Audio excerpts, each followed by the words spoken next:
Hello, technical challenges. Hello? Any second. There we go. That thing's catching up a little bit. I think that we're here. I think that we're almost here. We're here? I We're don't know. Yeah. We are here. We're We are there. here. We're there. You're there. Yay! We did It's it. worked. It's worked. We're here. We're here. We're Sorry here. about that, you guys. I have to rebuild the overlay, and I keep meaning to do it. But gosh, I'm busy, and busy is good. It's all like good busy. So I'm here. Nice. Yeah. How are you guys? You're all here. We're How you here. been? Good. Yeah. Good. Good. It's Monday night. Last week we did not play, which was like agony, I think, for all of us. I like so badly wanted to be playing last week. I like talked to all of you individually. We're like, oh god, like this is rough to take a week off right here. We paused mid-fight, but we'll get there later. I had a crazy day today. I like this morning got up and connected with Kurt's friends over at Sabotage the DM, and I ran a game of City of Mist for them, which was like extraordinary. Bugbear, thank you. You're awesome. I really appreciate it. Hey, Two Fuzzy is here. Our buddy from down south. Thank you for showing up. I miss you, man. It's been too long. I will call you. Not tonight. On another day. Thank everybody for hanging out. But so yeah, this morning I woke up. I met with the Sabotage the DM folks. I ran a game of City of Mist, which we were just talking about. It was set in the City of Mist that we created, Kurt and Taylor. It was our neon noir city, and they played a couple of the prefabricated characters, and I ran one of the mysteries published by Son of Oak Studios, and it was awesome. We had a lot of fun. They went like wild. We didn't dig like super deep into like a lot of the complexity of the rules, but the end was like an incredible climactic crescendo. So they're celebrating their 1 year anniversary. They have stuff Nice. popping off like all week. I think they closed their day out. Today was day one. They had a DJ set tonight. I'm going to be back with them Thursday afternoon, 5:30 Eastern. I'm doing like a little a DM panel. We're going to sit around with a bunch of the DMs and just talk about running games. Friday morning, I'll be there running a one-page RPG called The Witch is Dead, which I'm like really excited about. And then Saturday, I'll be back there, and we're going to do a Dragonfly adjacent episode of D&D in space. You have to do it with the hands or it doesn't count. Are those space hands or jazz hands? Both. All right. Listen, jazz rocks in space. That's all I'm trying to tell you. And so then this afternoon, I live recorded a podcast. I do like the Dungeons and Dragons and Discord podcast over at Post Show Recaps. It's not on the main feed. You got to sign up to their Patreon to hook that up. And it's really good. But so a couple of the players and a few of the DMs, Pia in the chat, our beloved Pia from the chat, is like an incredibly talented musician. I call him Pia because sometimes I can't read just fine, but truly he is Piano Man Adam, and he's extraordinary. And so he kind of gathered together a handful of our players, and they played out a session, and then they like proceeded to write a musical about it. And it was like an hour and 10 minutes of like exceptional music. It was like really, really extraordinary and awesome. And I got like really emotional about it at the end because like I like started the D&D program up over there, and I'm like a small part of what's happening now as we're at like 60 something people playing.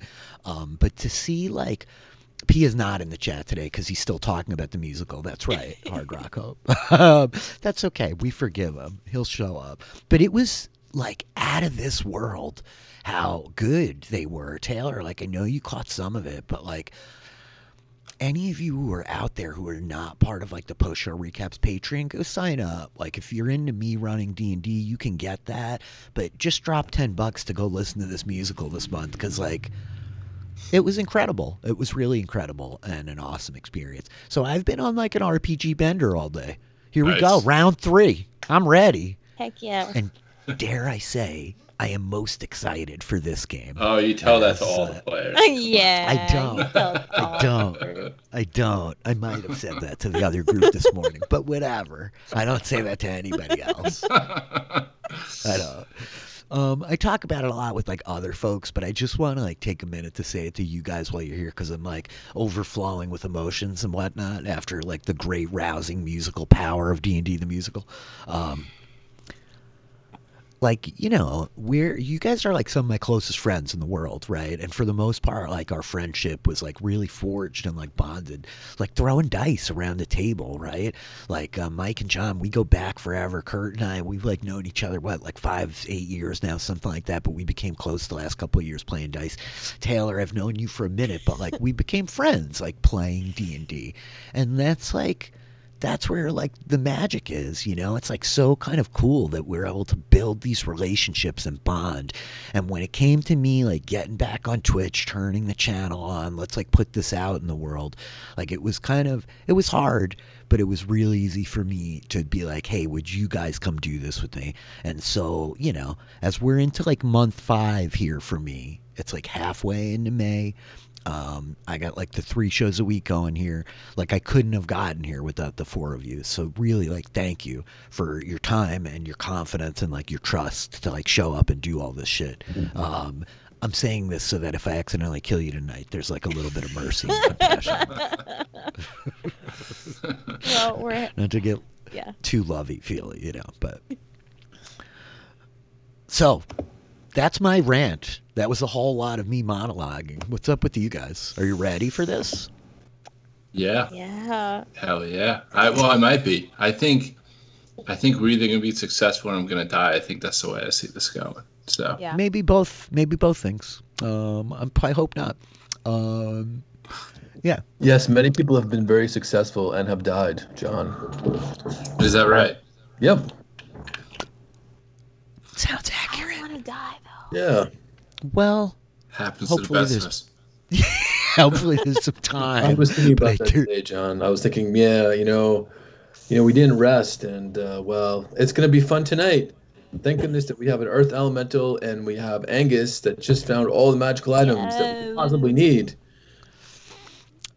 That sounds like a segue. It feels to me like you guys are done with banter now that I'm ranting, and that Or someone's done with our banter. That's for a fact. Sounds like. Right? I mean, I love your banter, but I feel like let's go right to the show. I'm ready. I'm ready to. I feel like you're preambling into like the recap. You know what I mean? And that just like that gets me all fired up. I'm fired up about the recap. Well, I'm very excited where Angus is right now. Me too. Me too. I'm also jealous too. I mean, he got to see all the cool toys. Possibly, who knows? Maybe we'll see. Well, let's live and figure it out. I just have this vision of like opening the sarcophagus of an ancient dwarven war hero, and it's filled with wooden toys. You know. Turns out the ancient dwarven warrior was like the child king. Yeah. Like, Yeah. He was like. Could you imagine like the worst child toys ever? They've got to be made out of stone. I mean, they make everything else out of stone, right? It's so good, dude. They're rough. You know, what'd you get me? A mortise and pedals. What? I've been watching a playthrough. The like new Resident Evil game came out, and I can't bring myself to play them, but I'm really invested in Resident Evil lore for whatever reason.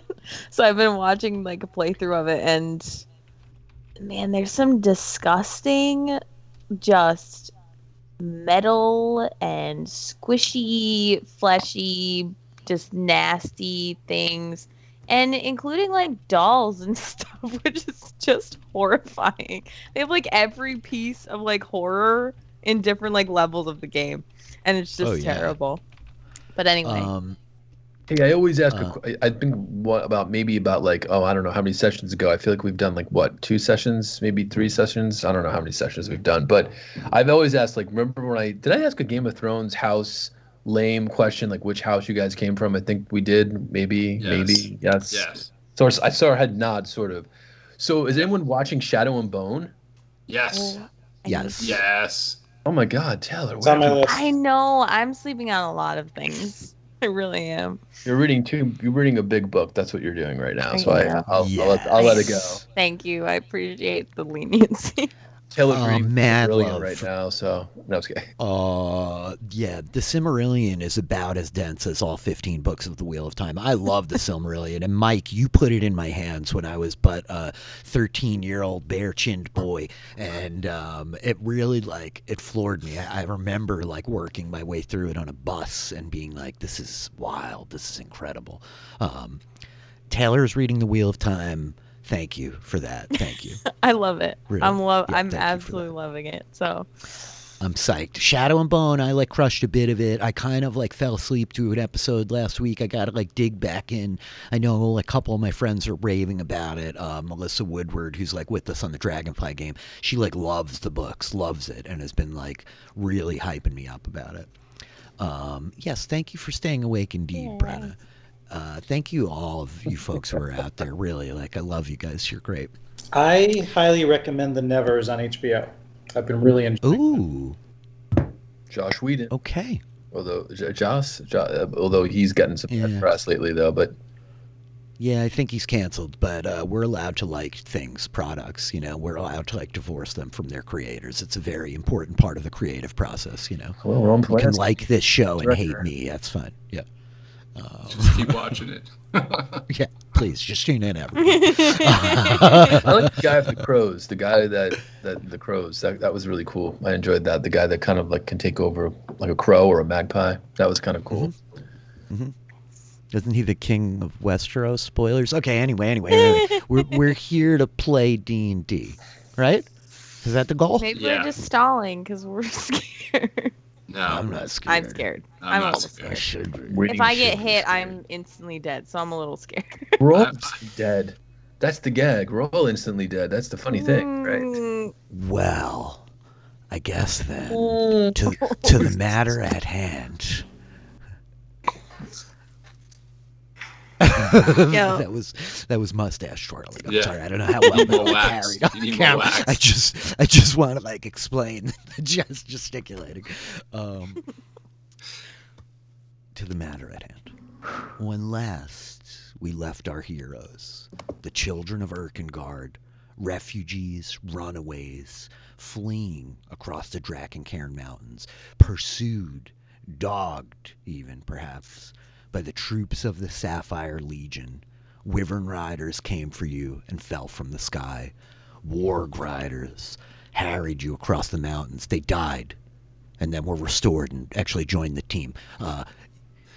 You met 13 dwarves. They were not in pine trees, but you did meet the 13 dwarves led by Beaudry Ironstave, a high priest of Vala, the just mother, the gold dragon god of Abrea. And so allying yourselves with these unsuspecting comrades that you found in the wild places of the world after Angus's birthright led you to the tomb of Gurahl Khan, ancient dwarven war hero from the First War. You faced a blue dragon, Razor Strike, the mount of the first dragoon of the Sapphire Legion, the highest ranking knight in the entire Imperial army, Melkanen, a Minotaur.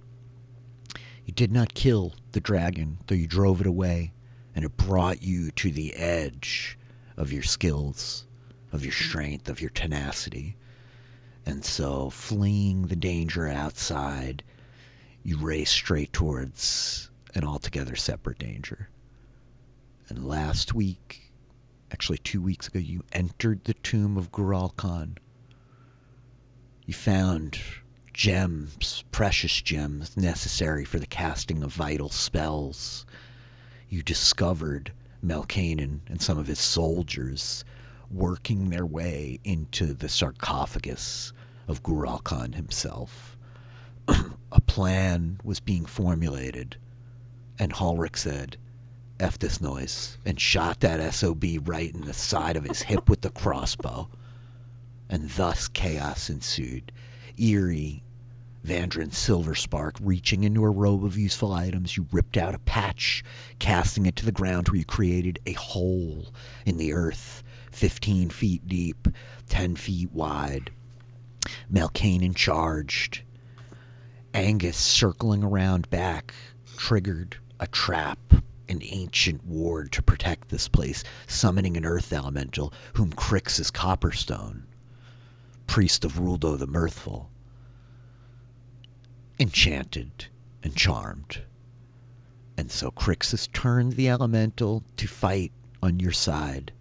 Hulric held the hallway, standing at the precipice of this hole that you constructed, eerie, lingering in the back, far out of range of quarterstaff smashing, throwing fire bolts as best she could, and Angus, circling around wide, placed his father's ring on the sarcophagus, which opened itself, revealing the Maul of the Titans and the ancient rod of Gurahl Khan.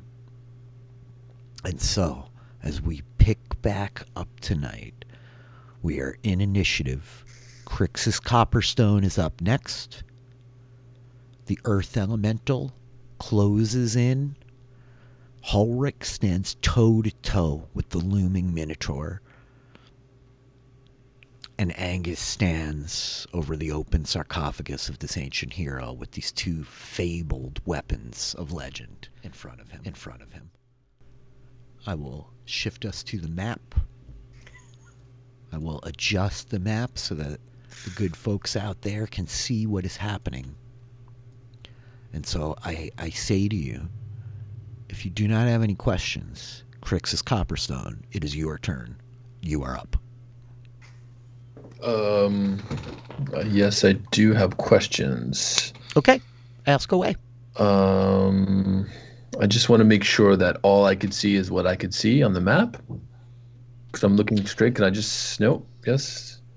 Yep, that's the deal. Yep, it's all you can see is what you can see on the map. For the folks out there on the stream, I will show you what Crixus can see. He is in the room where the trap was triggered. He can see the elemental kind of earth gliding, about to meld through the wall to the distance. That's all you can see from where you stand, my friend. Do I remember where Angus ran to? Of course. Angus ran up these stairs in front of you. And did he run? I'm sorry. I don't know. Did he run? I guess he did, right? Angus? Kurt? Did you run? Did you kind of speed walk? I don't remember. I think it was double movement, so I guess that's technically dashing and technically running. Cool. Mm-hmm. Yep, it looks like about 60 feet from where you started, so that sounds about right. He dashed out of the room, charging up into parts unknown for you, Crixus.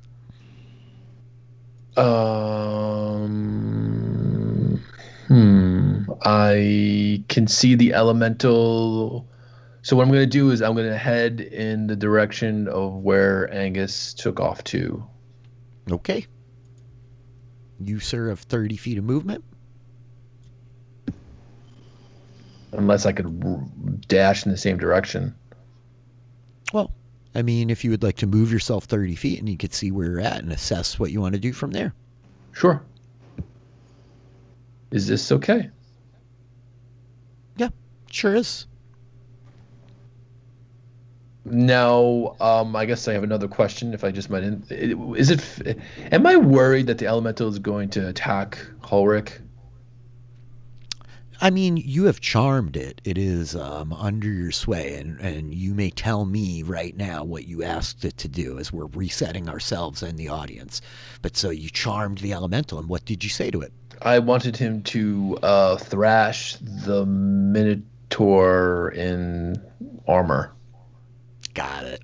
Then I don't think you are worried. I think that it was like, yes, and like the rumbling stone voice and the language of Terran, the language of elementals. Then put me straight. I just wanted to make sure that was possible or not. And then I'll push, I go up. There we go. Boop, into that room. Okay. You still have like another 5 feet of movement if you want to wiggle around anywhere. Sure. Sure. Okay, Then I was, so you're going to use your action to dash. You use your movement. You come dashing into the room here where Angus stands. Hmm? You see that the lid to the sarcophagus has like slid off of the top, sits kind of tilted and cockeyed on the side of this pedestal that it's raised upon, and Angus looks down into it. And I think you don't quite have the vantage to like see what's in there yet, but you do see your friend Crixus. Crixus, that's your turn. No bonus action. Anything else? that's it. Okay, summon creatures, act when summoned. The earth elemental is up. The earth elemental shall move. You would think I would have his sheet out already. Whoops. Busy day. Whoops. Yep, sure was. The earth elemental,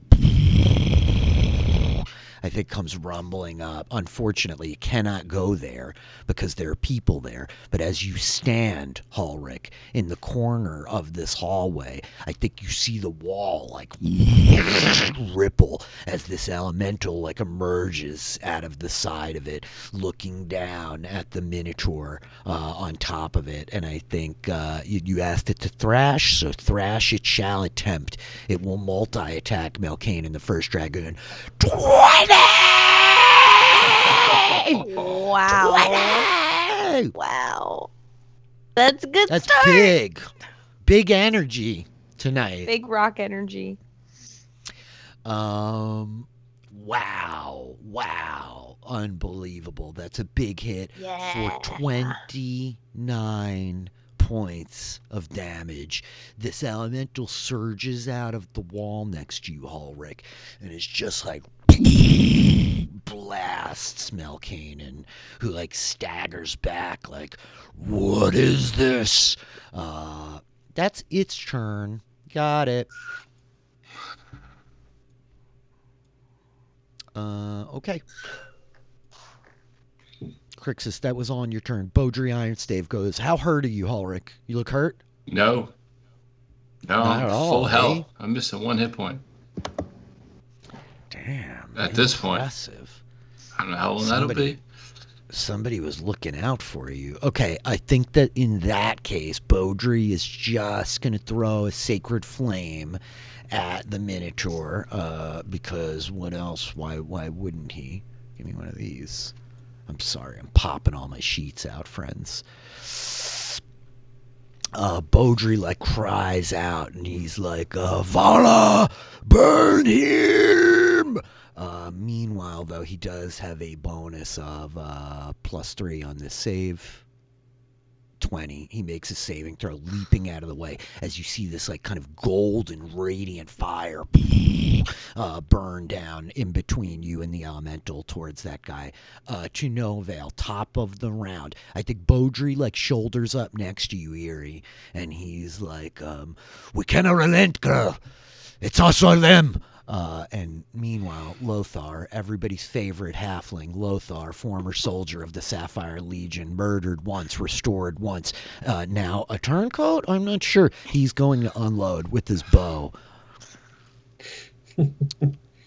Unfortunately, he is under cover from here, granting him like a +2 to his armor class from around the corner, which means, 21 hits. Yeah. Lothar sends an arrow like kind of sailing over the dwarf's head just past you, Ulrich, clipping Melkane, as it were. Got it. That's everybody's turns. It is now Melkane's turn. Trouble. Okay. This dude is going to...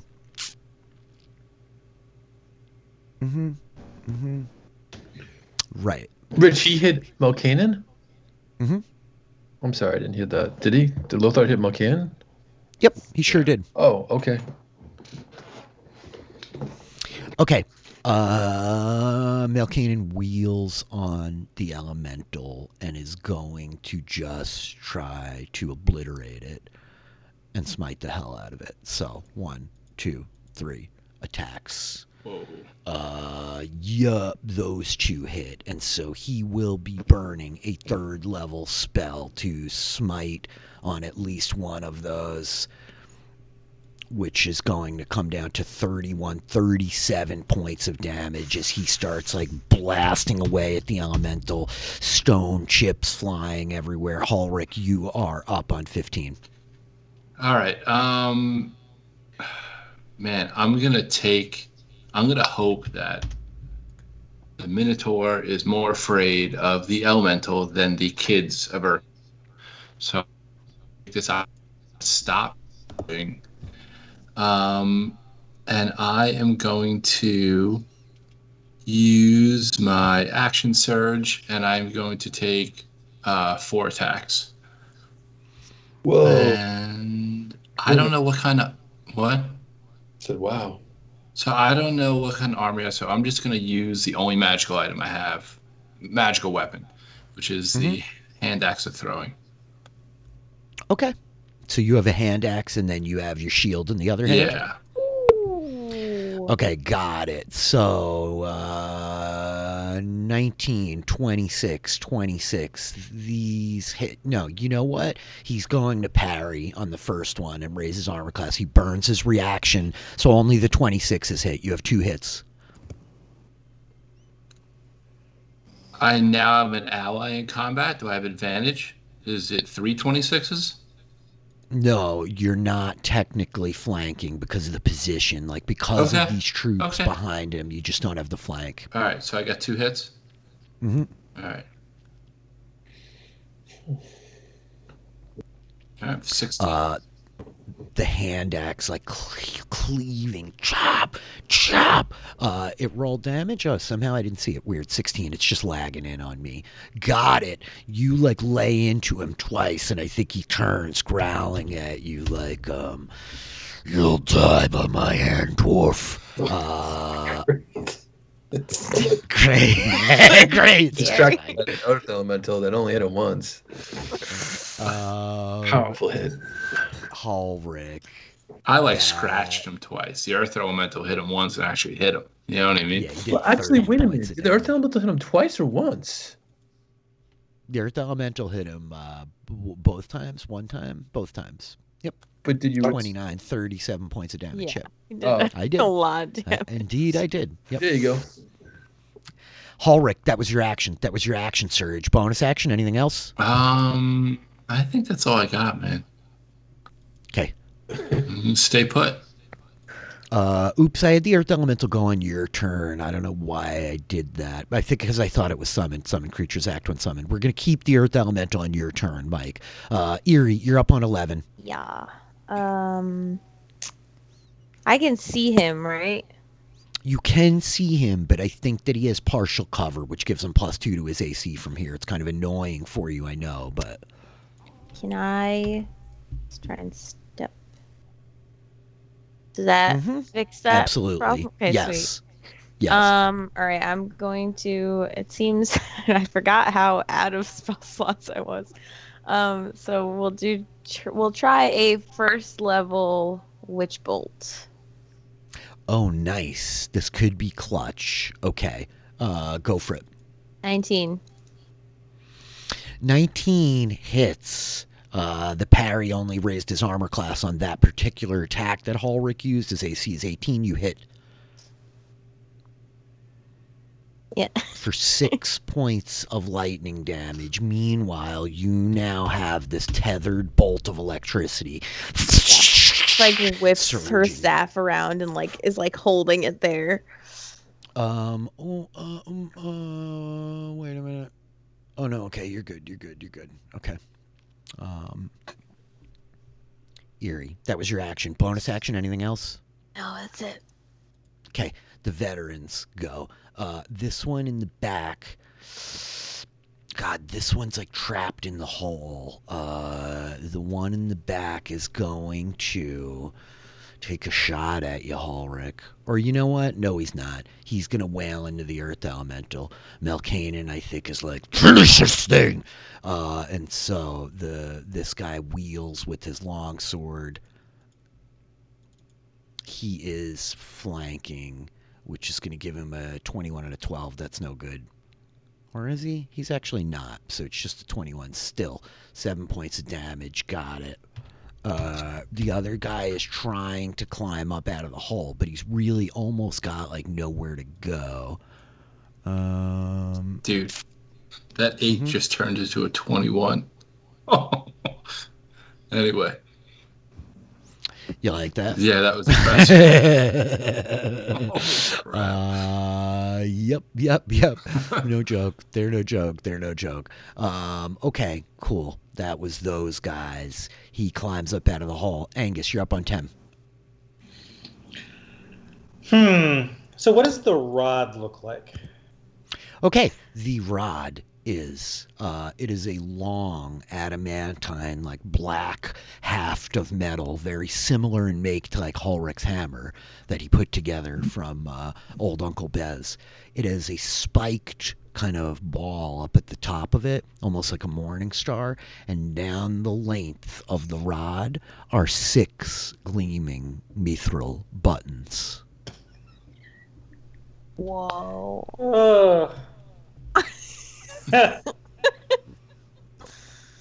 Are they red, shiny, and candy-like? Nope, they are gleaming silver mithril buttons.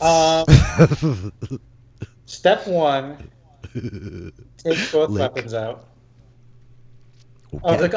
Of the casket, of the sarcophagus. Got it. You like reach in, lifting up this like immense, magnificent maul, the head of which is like enormous, forged of stone, etched with runes in the script of giant on the side. It stands almost like it stands as tall as you with your horns. You know, it's huge. The maul is as tall as me? Yeah, just about. Like, you can hold it with one hand, but you need 2 hands to wield it, you know? Like, you could wield it with 2 hands, obviously, but it's very big. It's the Maul of the Titans. Oh, I guess, sorry. Yeah, yeah, that's right. Yeah, it does, right?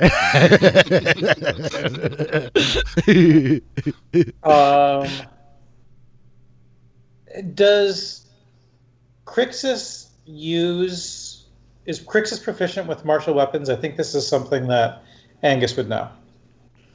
Yes, he's trained with Ulrich. Okay. Love that. He's going to toss the... Well, no. He's going to... Crush Crixus by tossing the Maul of the Titans. It's like a gosh, I don't even know what I'm trying to think of, but you know, the heaviest thing, you like toss it gently in the maul part of it. The maul or no? The inscription or no? He moves 10 feet and hands the maul to Crixus. Mm-hmm. Can I read it? You can read it. You can read giant, right? Yes, I can. That's... Oh, I didn't. So you... I completely... Yeah, was it? I didn't realize there was writing on it. I missed that. Pull tab, though. Yeah. So I think that as like you're running, you glance down, listen, it's got a lot of like inscription on it. You guys aren't like stopping to like read the whole book here, right?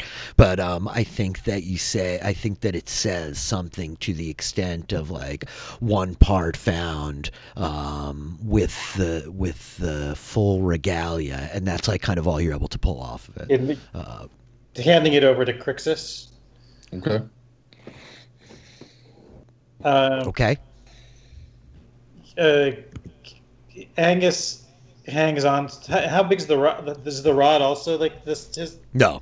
No, the rod is like sized for a dwarf, right? It's like a morning star for a dwarf scale. He'll hang on to the rod. Hey, Pia, thank you for the sub. And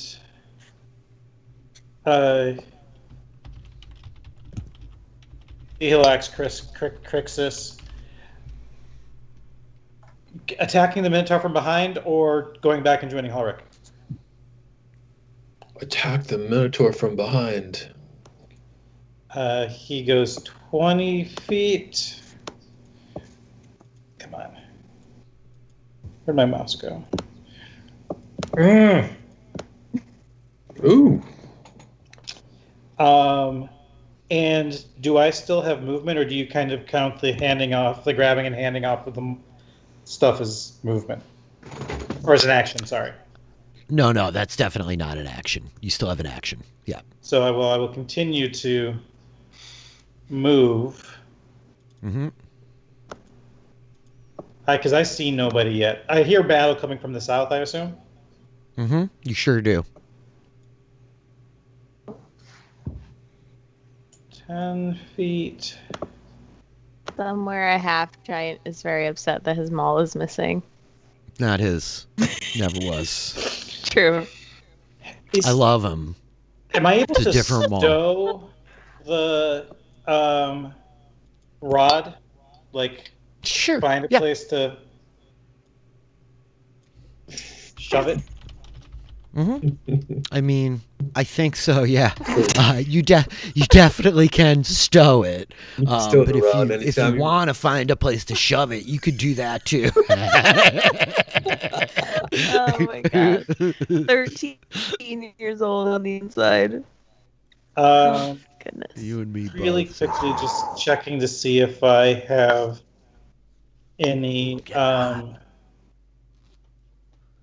spells that are bonus action. Action. Action.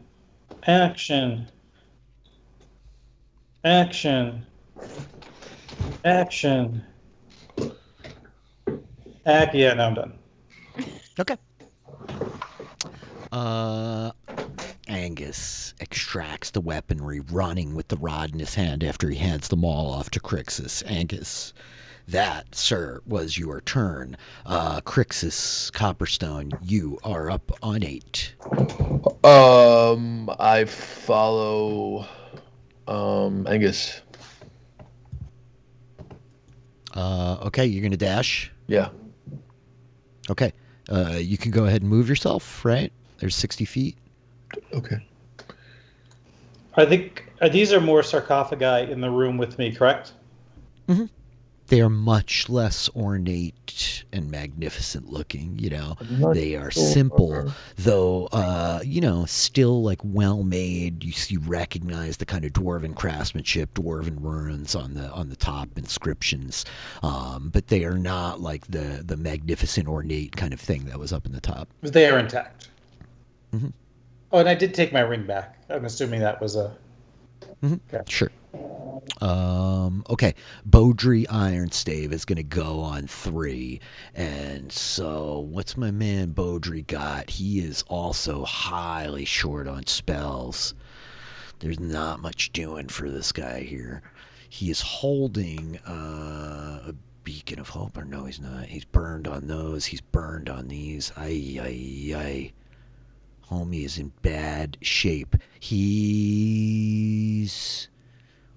just going to throw another sacred flame. He's just like, Vala, please. We fight in your name. Bless us that we might get out of here alive. We lost too many already. Melkanen dodges. He has +3 on this roll. That's a 15. He makes his saving throw. That's Beaudry Ironstave. Lothar up on 20. That sounded a lot like a request for divine intervention.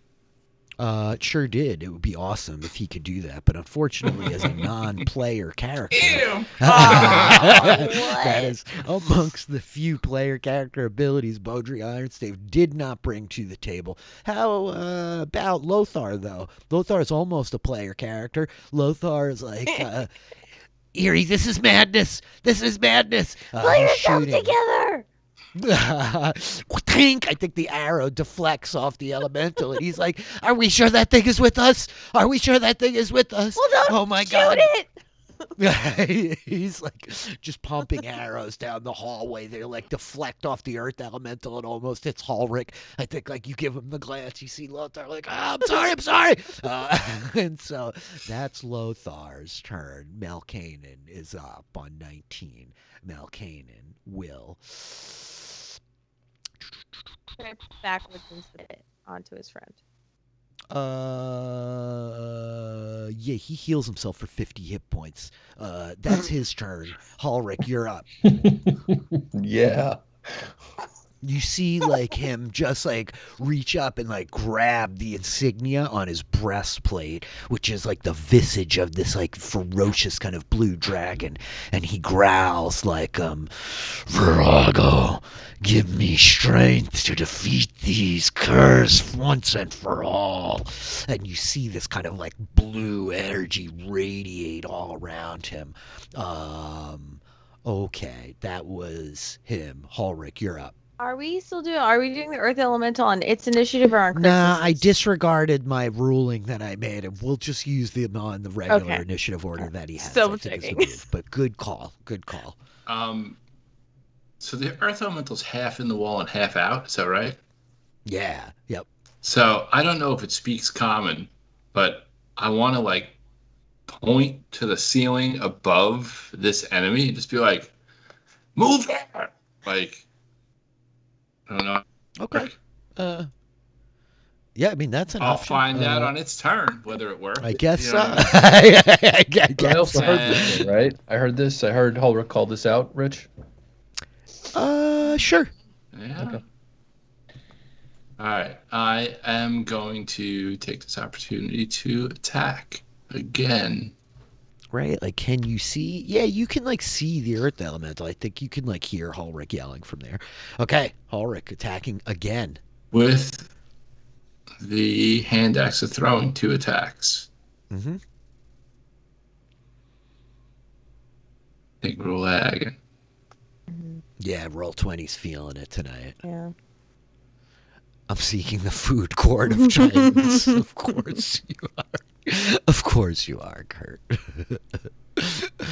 Oh, gosh. I don't know, man. I'm clicking on it. I'll try I'm one more sure, time. like, any second 37 attack rolls will come flying out. There they are. Yeah. Hey, 26-24, both hit. He can't even block that nonsense. Nice.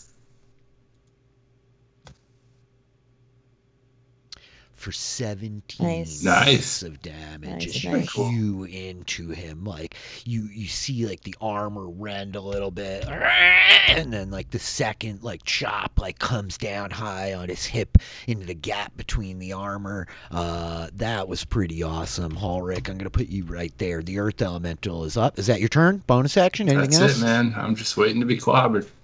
Yeah, well, it is clobbering time. The Earth Elemental goes. You are, like, yelling at it. It does not understand common, it seems, or it just doesn't care. But it goes. Oh man, it goes on my turn though.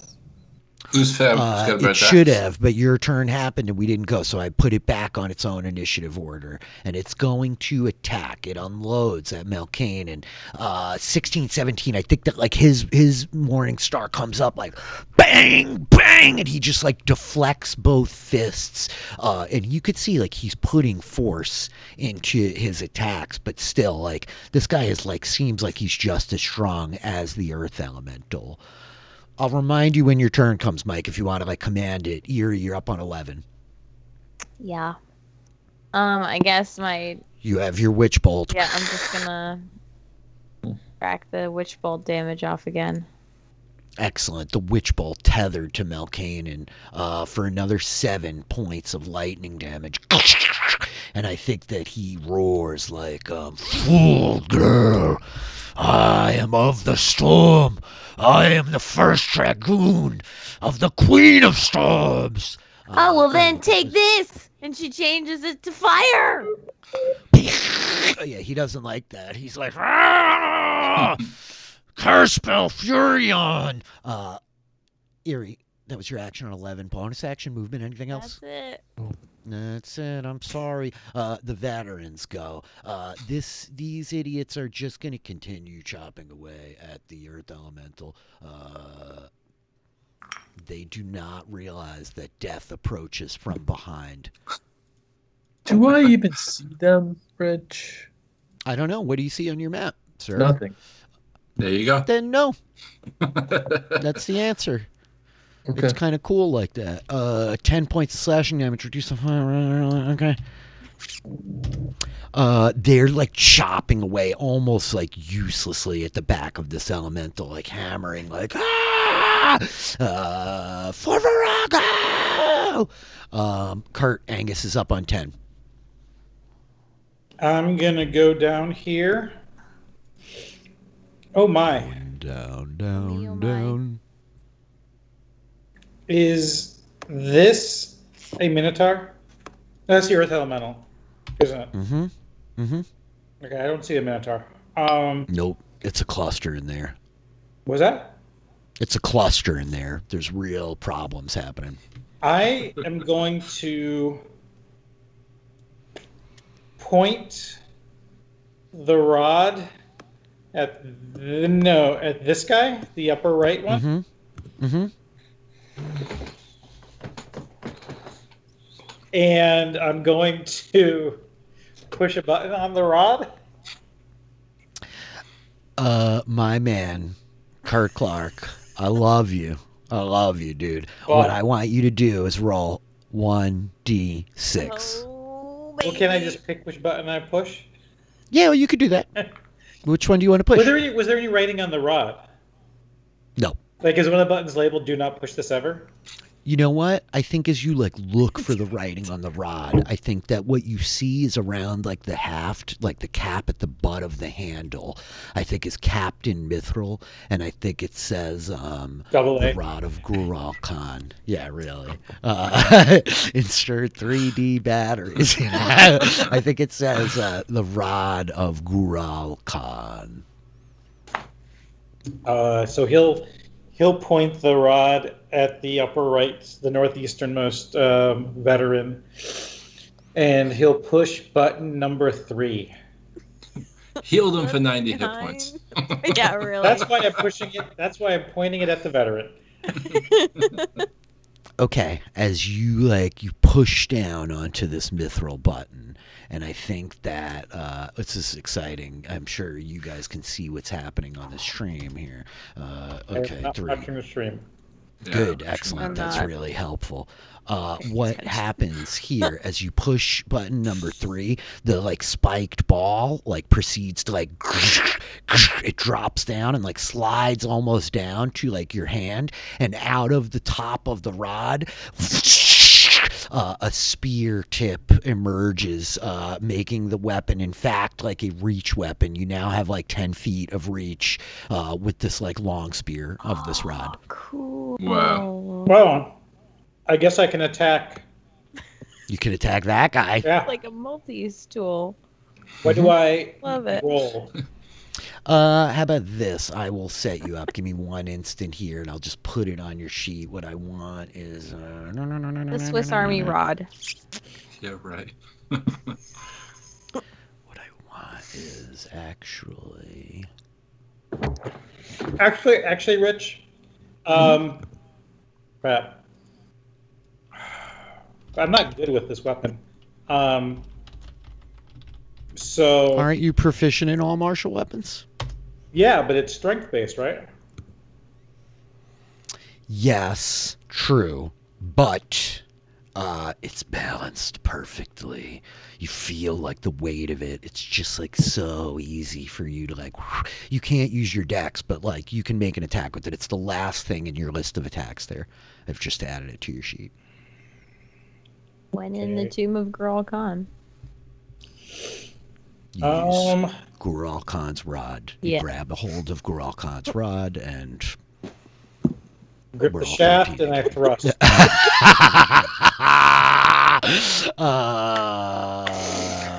You are flanking with the Earth Elemental. 24 hits. Yes. 8 piercing. And I think that this guy screams they're behind us! They're behind us, Melkaden!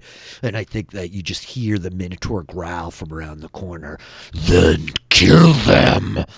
Is there a bonus to the damage? Yes, and it was added into that roll.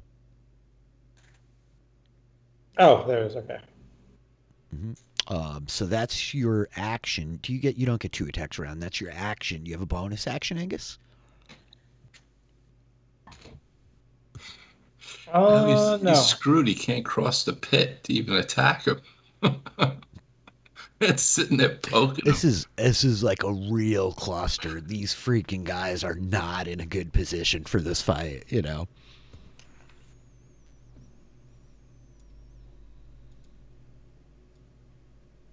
So no, you said. I'm sorry. I'm like zoned for a second. I'm done. Which means your turn is over. Crixus, you're up on 8. If you would like to recommand your Earth Elemental, you may. Yeah, I do. And I commanded to do what Holbrook wanted it to do. I said, please go into the ceiling and attack it from above. Was Yeah, that what he said? just so exactly? we're kind of flanking each other, we're trying to flank it. If he goes over Get this this- creature, Get beside, yeah, get be in between the Minotaur and the dwarf. And then, Between the Minotaur Or- and the Dwarf guy. I can't really see anything. No, it's a really just see if tough. it works. If it works, it corridor. works. You know, Like you could jump down into the pit, Crixus. I could see that. I can move over that's here. not advisable. It's not That's never advisable.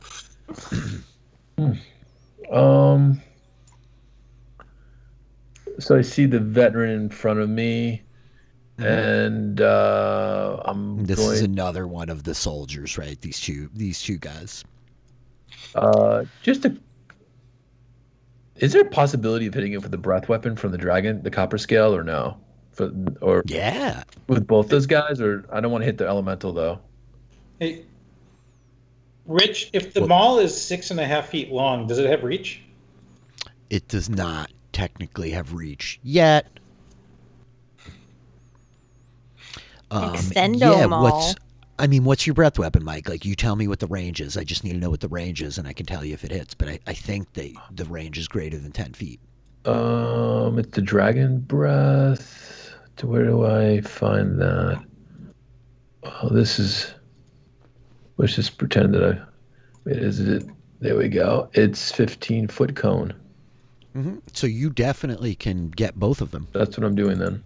And I say by the razor wit of Ruldo.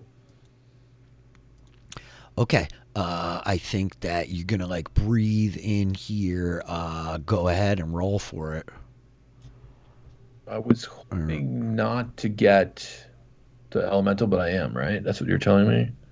I think there's no way. Yeah, if you're breathing in there, you're gonna clip the elemental. All right, so I do. Okay. There's no roll for attack. It's just they take damage. Oh yeah, I wasn't sure if he wanted to like re-roll because that was just his test to check Oh, range. I didn't know if you want me to. I could. You're welcome to if you would like. That Yeah, is a well, you why call. not, right?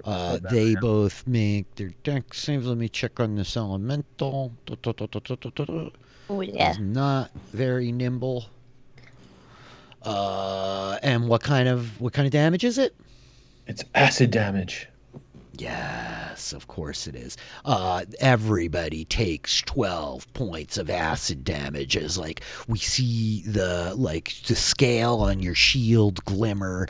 Have you like strapped the shield to your back? You could still use it. You don't need it. And then you spew out this cone of acid. And they proceed to melt. They're still up, though badly hurt. The earth elemental, you hear like stone kind of hissing and bubbling. Crixus, that was your action. What else you got?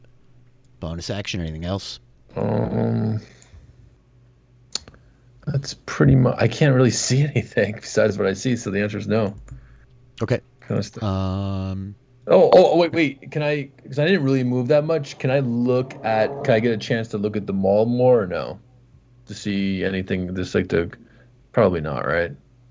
I don't think so. Yeah, I think you're like conjuring magic and you're like racing. Is there anything what? No, if I feel anything or anything because any unusual things on the handle. I mean, it's like very well weighted for the size of it. It's clearly like enchanted. The way that like it moves in your hand, it's very well balanced. I think to like sit and like read the inscriptions No. You know. Anything on the handle? Do I feel anything on the handle? Because Because I'm very sensitive. My hands are very sensitive. That's all. Negative. It's just like this, like kind of perfectly balanced weapon, right?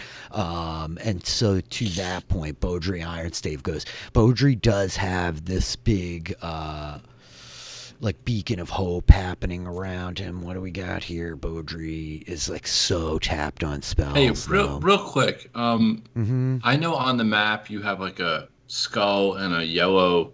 Is that bless? I seem to think I remember that being a bless put on me. I think it was frightened or something. Oh, was it? Yes. Yeah. Angus was frightened. I don't remember that you were frightened, to be honest with you. I am now. I remember that I was. I can't advance. So what happened, we should have taken it off because Beaudry cast, gosh, I should have like gone back and done this. I'm sorry that I like missed this. But Beaudry actually didn't cast Beacon of Hope. What he had cast was Crusader's Mantle, and that's that big AoE coming off from him, which actually doesn't help you make your saving throw. So I guess, Ulrich, we need you to like roll 2 retroactive like wisdom saves from the fear. Okay. Like all these attacks should have been at disadvantage. DC will be frightened for 1 minute. If it ends its turn, they can repeat the save. No, you don't get to reroll the saves. You would have had to just run. Shit. We fucked it up. Well, no. When we were in there, you told me I couldn't advance. You didn't say I had to run. You just told me I couldn't advance. That's what you said last session. Was that I can't move any closer towards that which scares me. You didn't say I had to run. No, you don't. It's true. You just don't get to like re-roll the saving throw unless you end your turn out of sight of it. You don't have to run. So to that point, let me just like circle back a little bit here, double check your attacks. Okay, so that's minus 7 points of damage. There just would have been basically like one attack that missed. That still hit. That one. Okay. You're just at disadvantage, basically, on your attacks, right? All right. Whoops. Long day. So Beaudry, he's holding up, though, this Crusader's Mantle, which gives all of you in the AoE an extra 1d4 points of holy damage or whatever. So that'll probably equal out, even though you missed the attacks. Beaudry's really, like, tapped on spells. He just, like, continues praying and is gonna... This is all concentration. Okay, you know what? Screw it. Well, no, he's going to hold it. He's holding that 3rd level spell slot. He's just going to toss another Sacred Flame. Oops. Lothar is going to shoot. Lothar's like, I'm running out of arrows, Eerie! I'm running out of arrows! Oh my god. Melkane, like, ducks out of the way, the golden fire like burning down. Lothar fires once as a miss. Second shot though does in fact hit, even with the cover. Melkane like as like an arrow kind of like just barely glances, scraping across like his forearm. That's those two. Melkane goes on 19.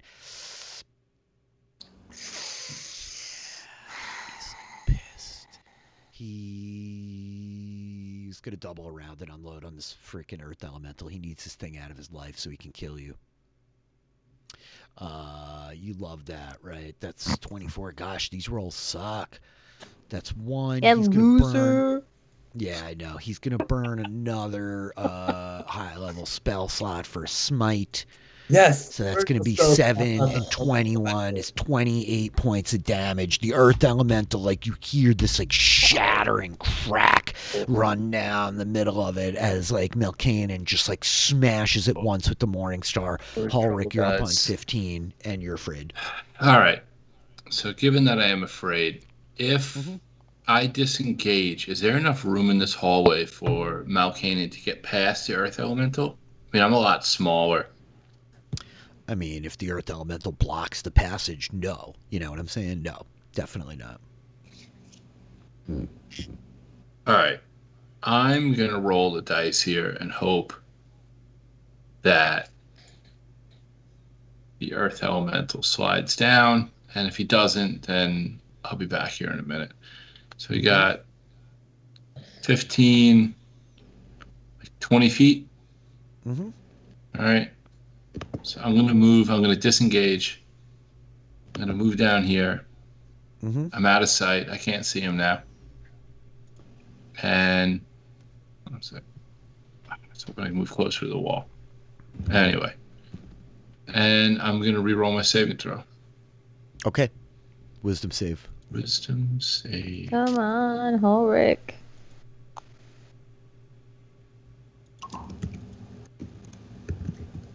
What's the DC? It is lower than 16. Yeah. You make your saving throw. The fear ends. Oh man. All right. So I moved. How far did I move? 20 feet.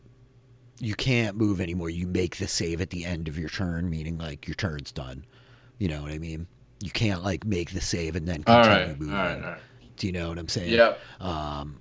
Okay, so let's take that off, right? And oops, that shouldn't be there. I like the halo. You can leave.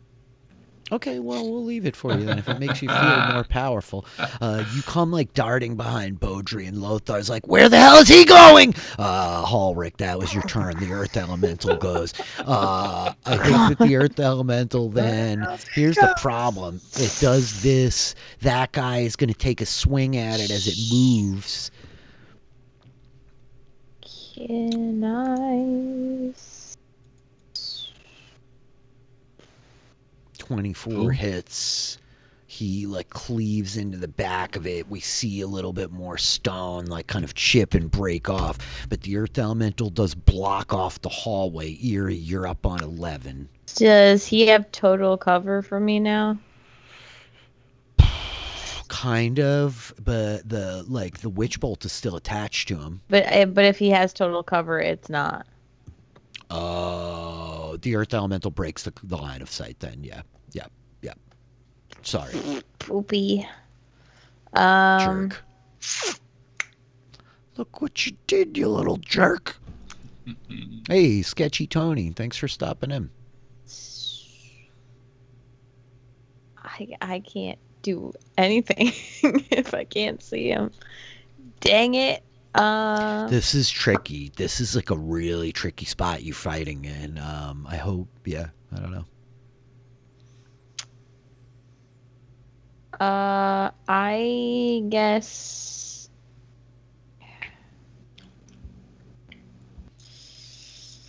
Oh boy. You have any spells to help out Ulrich? No, I'm a wizard. She's got nothing left. You Cantrips? could I don't know. No, I've got nothing. I can't see any part of him at all. I think the Earth Elemental is like heavily he's just obscuring right in the way. the area. Yeah. Okay. I'm usually like pretty forgiving, you know what I mean? But no, I mean, it's an Earth Elemental in a small stone hallway. It's very fair. I did say the elemental is from the ceiling.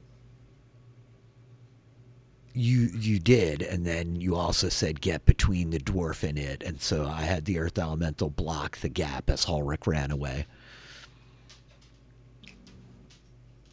Okay. I think Eerie, I think Eerie's just going to stay. He's just going to hang out for a minute. Okay. These guys go.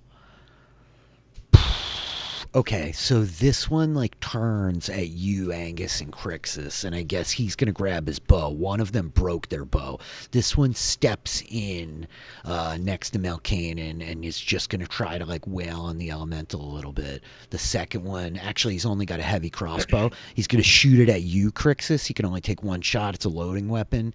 13 misses. You easily kind of like wheel out of the way. The second one with his longsword like just double cleaves here into the Earth Elemental. 19 does in fact hit. The 15 does not. He chips in with 6 more points of damage. That's those guys. Angus, you're up on 10. But how wide is the hallway? Just here. It's basically, it's like a little over 5 feet, it's like 8 feet. It's kind of tough to move through it, but yeah. I am going to cast Cloud of Daggers right on the southernmost guy. Got it. Okay, so we're going to go ahead and have you roll Cloud of Daggers damage right now. If I place it there, it's like, if just from the view I have, it looks like he would not be able to head south because the elemental's right there. Mm-hmm. Okay.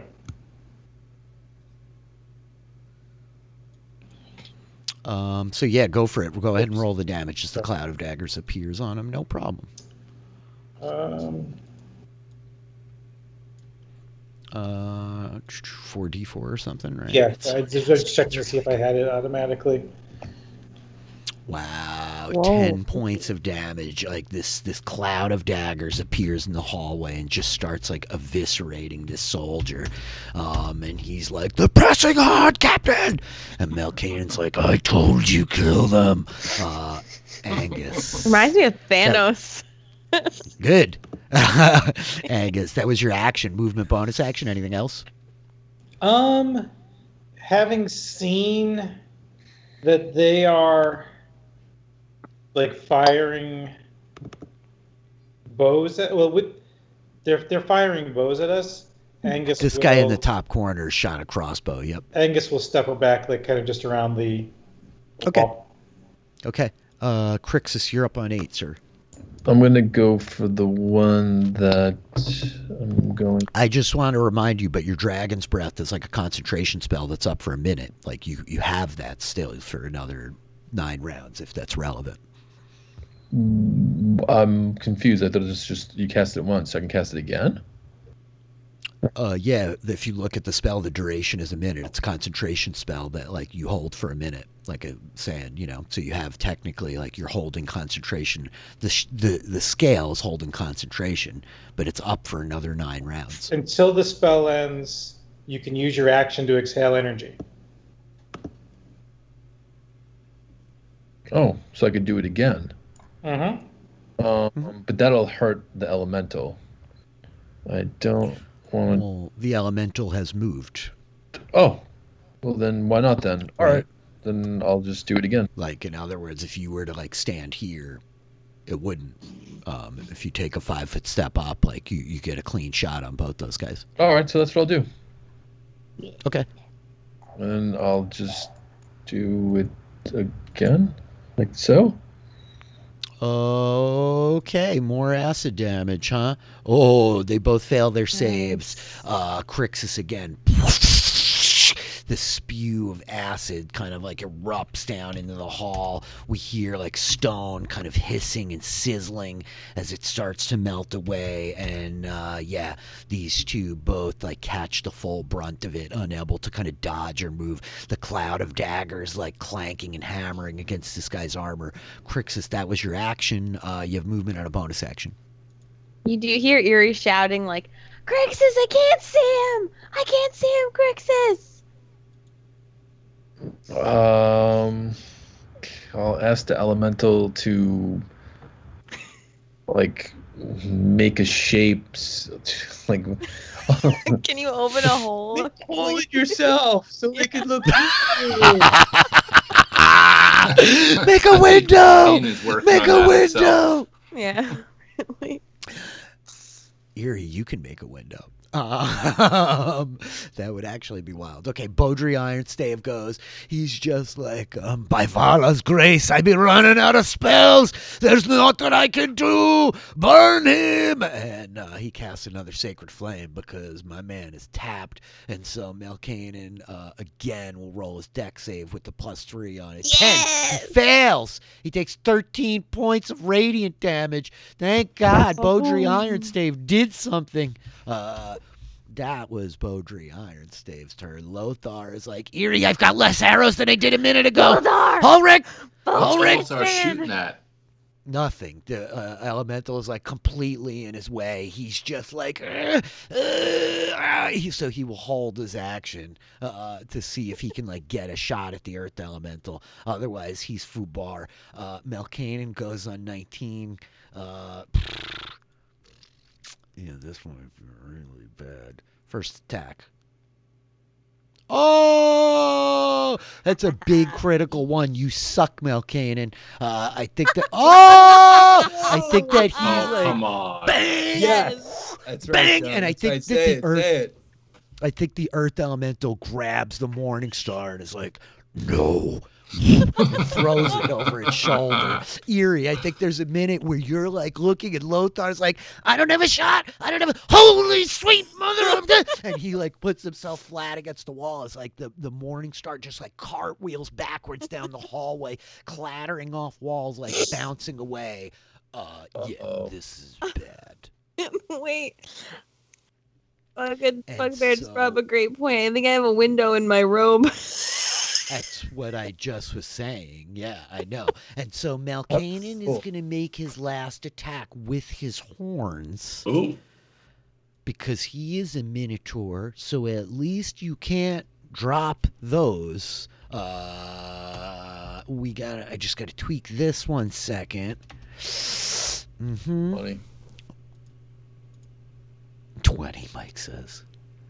18 does hit, and he will give 0 Fs and burn his last high-level spell slot to smite again the stupid elemental.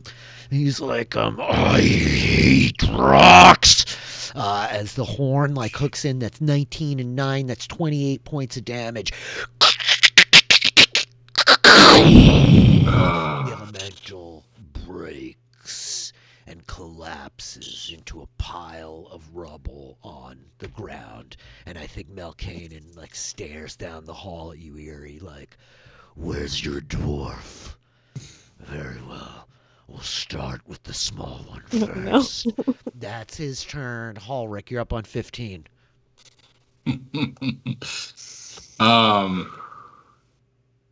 I think Baudrillard is standing next to you, and he just looks at you like, this got real dangerous, boy. I go running back out. I'm actually going to stop just shy of the corner. I don't know what these guys are going to do. I would like to block as much as I can. I know the line keeps pulling me over, but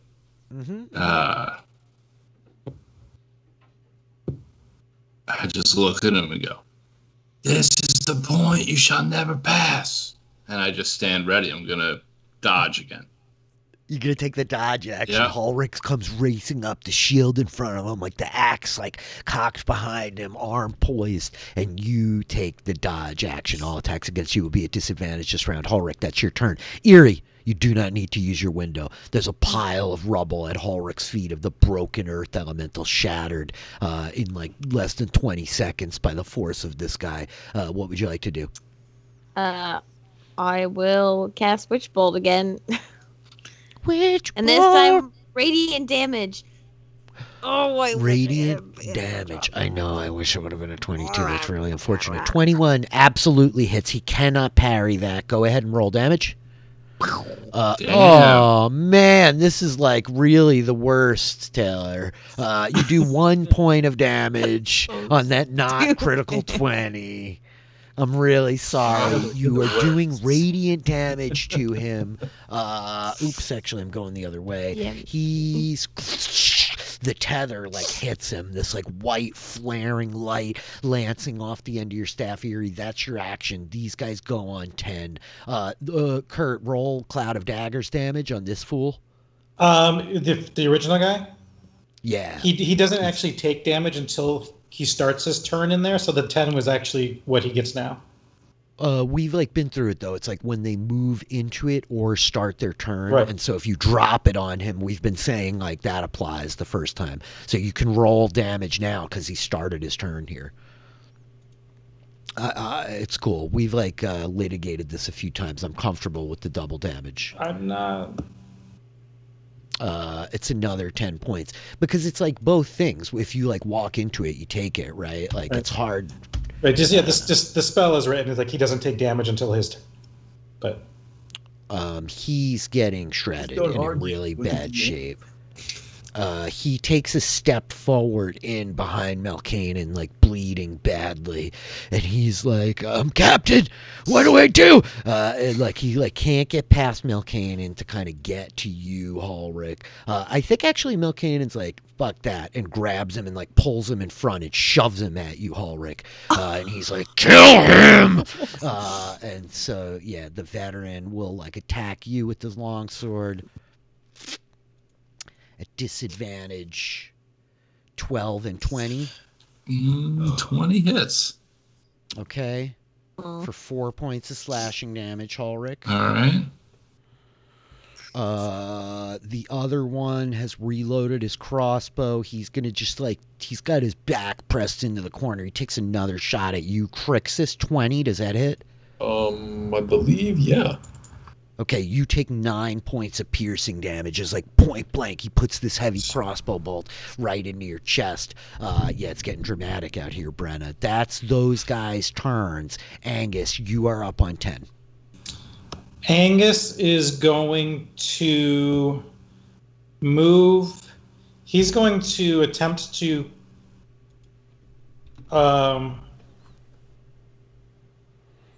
cross.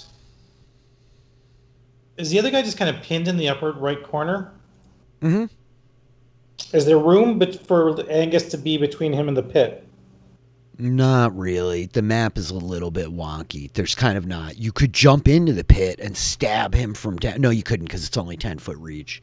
I guess you could actually. You'd have 10-foot reach. If you jump into the pit, you could stab him from in there. Yeah, got it. Okay, cool. I can't reach him with the spear though, can I? Because he's too far away. Mm-hmm. He is too far away, unfortunately. Press another button, man.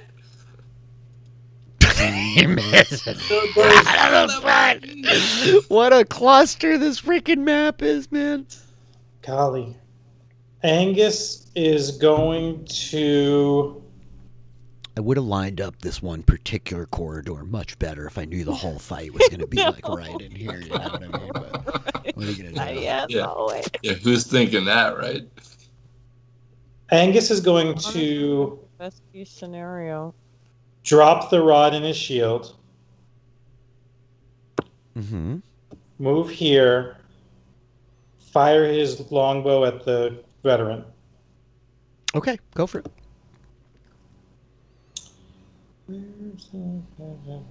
Sorry, short bow.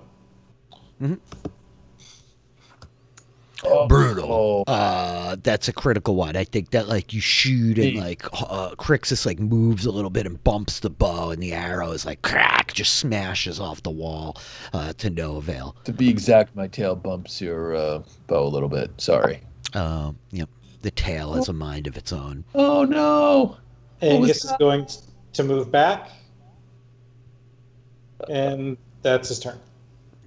Crixus, you're up on 8. I guess I'm gonna do the breath weapon again on that guy in the corner. Does it hit anybody else, or can I see anybody else? No. Nope. Whatever. It doesn't. You could see Ulrich. I don't know. Well, I can see Ulrich from your vision, so but you don't see any other enemies. But I don't see anyone else though. Nope. That's weird. But you can see me moving. You see that there's somebody right in front of me. Right. Yeah. I mean, if he can see me, he can see that I'm parrying. That's what's strange. You can see that he's fighting, yeah, for sure. But they're just like in the corner. That's 11 points of acid damage. He's like, the acid like fully melting this guy's armor off now.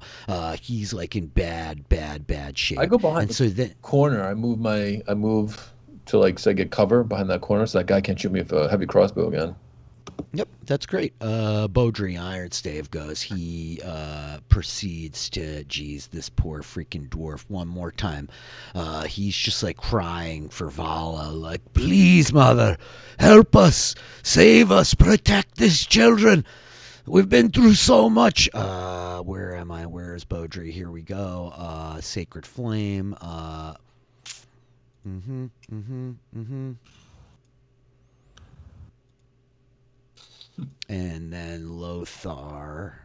Pew pew. Oh no. Oh. Whew. Yeah, Well, he's not having it. I mean, better on the yeah, I saves was than gonna the say attack at least rolls, it wasn't right? attack. Lothar manages to send an arrow down the hall. He threads the needle and catches Melkanen high. Right, that's Lothar's turn. Melkanen goes on 1911, and so Melkanen will. Yeah, I know what he's going to do. He proceeds to stab the soldier in the back with his horns. Whoa. He just put him there. Yep. And he grabs his longsword. He reaches around in front of the guy, Ulrich. He grabs his sword, and then he just puts his head down and punches the horn clean through the guy's chest. Yeah. And I think that you see the soldier starts coughing up blood and collapse to the ground. He kind of throws him back this way and just steps forward with the sword in his hand Whoa. Now I will shorten your beard, you worthless, insipid dwarf. He's crazed. He's you've seen animals go berserk before, Ulrich. He is psycho fury in his eyes. Tactical decision making appears to have fallen by the wayside. He clutches the longsword with two hands and he steps into attack. You're still dodging, right? Oh yeah. Okay, that's an 11 at disadvantage. That's a 10 at disadvantage. Bang, bang, bang. You're just blocking blows as he's driving this longsword down at you. I think the other veteran is Captain, what's happening? And Melkanen is just kill them or die by my hand. Ulrich, you're up on 15. Well, I think my best interest here is to continue dodging. I have to be quite honest, because it's an option. It's a definite option. I don't think. Pretty much. I think the only thing I would add is, I would turn back and say to whoever can hear me, if you guys can get my arrows, take them, and that's it. If we're running out of arrows in the back, because I have a quiver of arrows. I have 40 arrows. Yeah. I think Lothar's I'm not getting that close. I'm not getting that Well, fucking I'm close. I'm not even going to entertain the idea of doing anything but dodging. You know what I mean? Yeah, So, super fair. and super they can fair. just keep plucking away at him with cantrips all day long, as far as I'm concerned. Erie, you're up on 11. All right, so Erie, seeing Ulrich turn to say that, she's gonna first. I don't know. Would that be my action to grab the arrows and just toss them back? No, you can interact with an object as part of your movement. You could step forward, grab the arrows and throw them. Yep. Yeah. So yeah, she steps forward quickly, runs up to Ulrich's back, grabs a bunch of arrows and slides them across the floor back towards Lothar. Yeah. And then she'll take another step back, and just release the witch bolt again. The witch bolt. And I think we hear Lothar by the gods, curse the gods, they had to find more arrows. Always they've got more arrows. That's 4 points of damage as you're honestly, he doesn't look that great anymore. He's looking a little battered, and he's got this crazy fury in his eyes because he can't hurt Ulrich, and it's making him insane. Erie, that was your action. The veteran goes on 10. Yeah, this guy just watched the captain murder his other soldier here. If he were sharper hilks, he might be a little bit more bold. He jumps into the pit. He climbs out of the other side of the pit. Angus, Crixus, you may make an attack of opportunity at this guy as he is going to run. Okay. Honestly, really smart. So, Yeah, he's not looking to die in this get dwarf out. cave. Yeah. Get out. I mean, he probably will anyway, whatever he's looking to do. It Unfortunately, yeah. seems like a foregone Oh, shit. conclusion, but Oh. that's a hit. Go ahead and roll damage, Crixus. Ooh. Yeah. Crack! You like smash into his back. Angus, I know you're holding your bow, but you can make an attack of opportunity at him if you want to. With a bow? Well, you have horns. I do. As established, minotaurs have horns. It'd be really Angus poetic, is like, actually. let me try this trick I just saw. Over there. You just stand. No, I don't. It's not in my wheelhouse. Nope. I'm not. It's a little awkward. You're not accustomed to this yet. It took him like half his movement to climb up there. He's not able to get very far. Oh, wait, he can dash. He can still dash. Oh, you poor bastard. Yeah, he runs down here out of your line of sight. Angus, you're up on 10. Okay. Is it an action to pick up the rod in my shield? No. You can, like, drop the bow and grab up your other weapons, sure. I am going to do so. Mm-hmm. I'm going to... let me check one thing really quickly here. I'm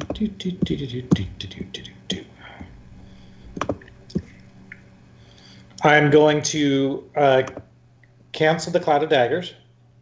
Mm-hmm. Dismiss it. I'm going to attempt to leap off the wall to help me cross the pit. Okay, make an athletics check or acrobatics. Oh, definitely acrobatics. Okay. You're, I forget, you're an agile minotaur. Not that agile.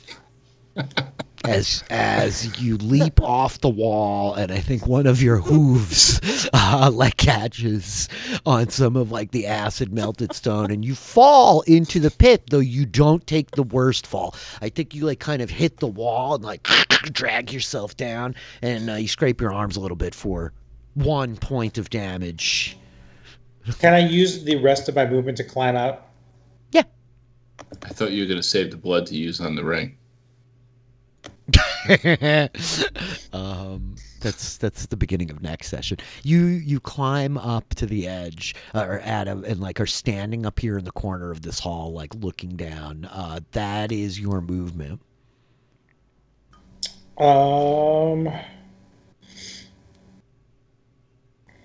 For my action, I'm gonna dodge. Look at us finally learning. I love it. Everybody discovered dodge at the same fight, episode 14. Crixus, you're up on 8. What do you got? I'm going to spend my action on dodge. Just kidding. You got me. You got me with that one. If I didn't fall in the pit, my action would have been an attack. But So what I'm going to do is I'm going to use my copper scale and say by the razor wheel to Ruldo, and I'm going to roll an athletics check. I'm going to use jump. Oh, heck yeah. Oh my goodness, you guys. That's 3 6s in a row. Oh, I can't see. What's happening? No. So the jump spell triples your jumping distance, which let me just double check one thing. Like, I don't know if you had to roll the athletics check, but I think probably you fall. It's more of performance. I think you fall in the pit. When you make a long jump, you come number right. Standing long jump would be 10 feet in half. You actually technically do not need to make an athletics check if you're casting jump on yourself, but that was your action to activate the razor wit of Ruldo to jump, right? So you clear the pit without falling in, but that was your action. You still have a little bit more movement. Oh, okay. You have a bunch more movement, but there's only so far you can go. You know what I mean? Then I position myself right over here. And so, Hallrick, you hear like Angus fall into the pit and climb back out. And then I think you hear like as Crixus like just barely lands on the other side after he calls out to the Razorwood of Ruldo. And then your friend, your brother, Crixus Copperstone, the draconic Genasi, steps up behind the Minotaur and grasped in his hands, pause, is the Maul of the Titans. Crixus, that was your turn. Beaudry Ironstave, the spellless dwarf, goes, and he's just like, Vala, please! I've got no spells left! Please! Every 6 seconds, we have to listen to this damn dwarf complain about not having spells. We get it, Beaudry. It's so funny. My God. I like the dwarves like that I'm familiar with, or at least in one context. Like, I can't have magic at all. To hear a dwarf continuously complain that he's out of spells. Every 6 seconds, it's with the dwarf and the spells. God, please, Vala, please. I'm not accustomed to having so few spells. Lothar goes, and he's like, more arrows. Always, they've got more arrows. These people never run out of arrows. He's like shooting from the back of the hall. 22. Hey, Lothar. Lothar like puts an arrow right past your ear, Ulrich. Whomp! It smashes into Malkanen. That's Lothar's turn. Malkanen goes on 19. I think that like he like glances over his shoulder at you, Crixus, and he's just like, you have the privilege of coming back with us after I cut the head off your cursed dwarf. And then yeah, he's gonna unload again on Ulrich. He is crazed. This is going to be rough. 3 attacks, disadvantage. You suck. You suck, Malkanen. Dodge is so powerful. I hope everybody is taking notes. He's just like flurries this sword at you, this like hammer. 1, 2, 3. Your arms like kind of vibrating from the force of the hits against this like steel shield that you have carried with you from Erkengard. Ulrich, you are up on 15. Ulrich, the perfect tank. Can't even hit him. I'm gonna try to hold his attention on me because I don't want him swinging around on Crixus or seeing anybody else on the other side. So I'm just gonna look at him and I'm gonna go, how pathetic! You're gonna be killed today by the children of Clan Erkengard. How pathetic! Good, John. So you cast friendship on him. How's it? Yeah, really. He's super pissed. Eerie, you're up. You're still holding Witchbolt. Yes. Yeah. And yeah, she's gonna just at this point now, like she's yelling, like she's like screaming, like battle cry. Ah! For Erkengard! For Ursula! And yeah. Maybe I can do any type of 10 damage. points of radiant damage. We see like the white like tether of kind of this like holy fire just flare, and he's like, Rrr! There's like smoke rolling up from under his armor where it's like burned him underneath. Eerie, that was your turn. The veteran, he's okay. Angus, you're up. Is there room for me to fight What's next to Crixus? Yes, you can like stab past him. You can't stand next to him. You could stand right behind him, and you have reach, so you can like stab past him with the pike. I'm not. I don't. It's sheathed. I'm not attacking with the. Can I stand here and attack? No, the lines are a little off. It's like a 5-foot wide hallway. You can't like wedge in next to him. I'm sorry. It's a bitch.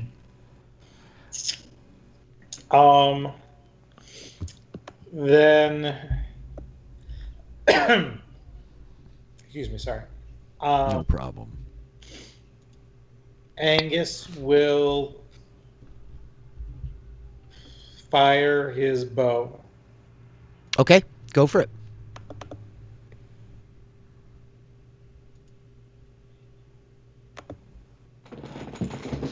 18? 18 hits. I think he's going to use, 18 hits. Yeah. He's going to hold out. 8 piercing. Okay, got it. The arrow like sails past Crixus and like hits him in the shoulder, and his head like whips back like, scrawny, you're next. Yeah, that was your action. Movement bonus action? I'm done. Okay, Crixus, you're up on 8. I'm going to swing my maul. Mm-hmm. How quickly became your maul? I love it. This man knows what he needs. That is a hit for 13 points of bludgeoning damage. Is that it? That's in my hands currently. I'm also going to do a bonus action, and I'm going to cast Shield of Faith on myself. Oh, nice. Excellent. What does that Shield of Faith look like? Do we see anything visually happen here? I am surrounded by like a large tail. My tail, like a magical spiritual tail, is kind of in my way, like blocking me in a way. Kind of floating around me in a weird way. Okay, Beaudry like steps forward up behind Ulrich here, and he is. You know what he's doing? Left, Rich? He's just like, Vala, please, please. I have no spells. Set your watches. Yeah, me neither. I think that he does have one spell. That's the irony here, but he's just not casting it just in case. Just in case. Malkinen will make a saving throw. This guy just makes every dexterity saving throw. He's got +3 on this stupid roll. 15. Yep, he made that. Lothar, he's just like, I'm starting to think we're gonna get out of here alive, Eerie. This is really, I don't even know how to consider what might happen here. Yeah, he's just like, I think I'm the most dangerous person in this group now. When did that happen? Lothar comes around.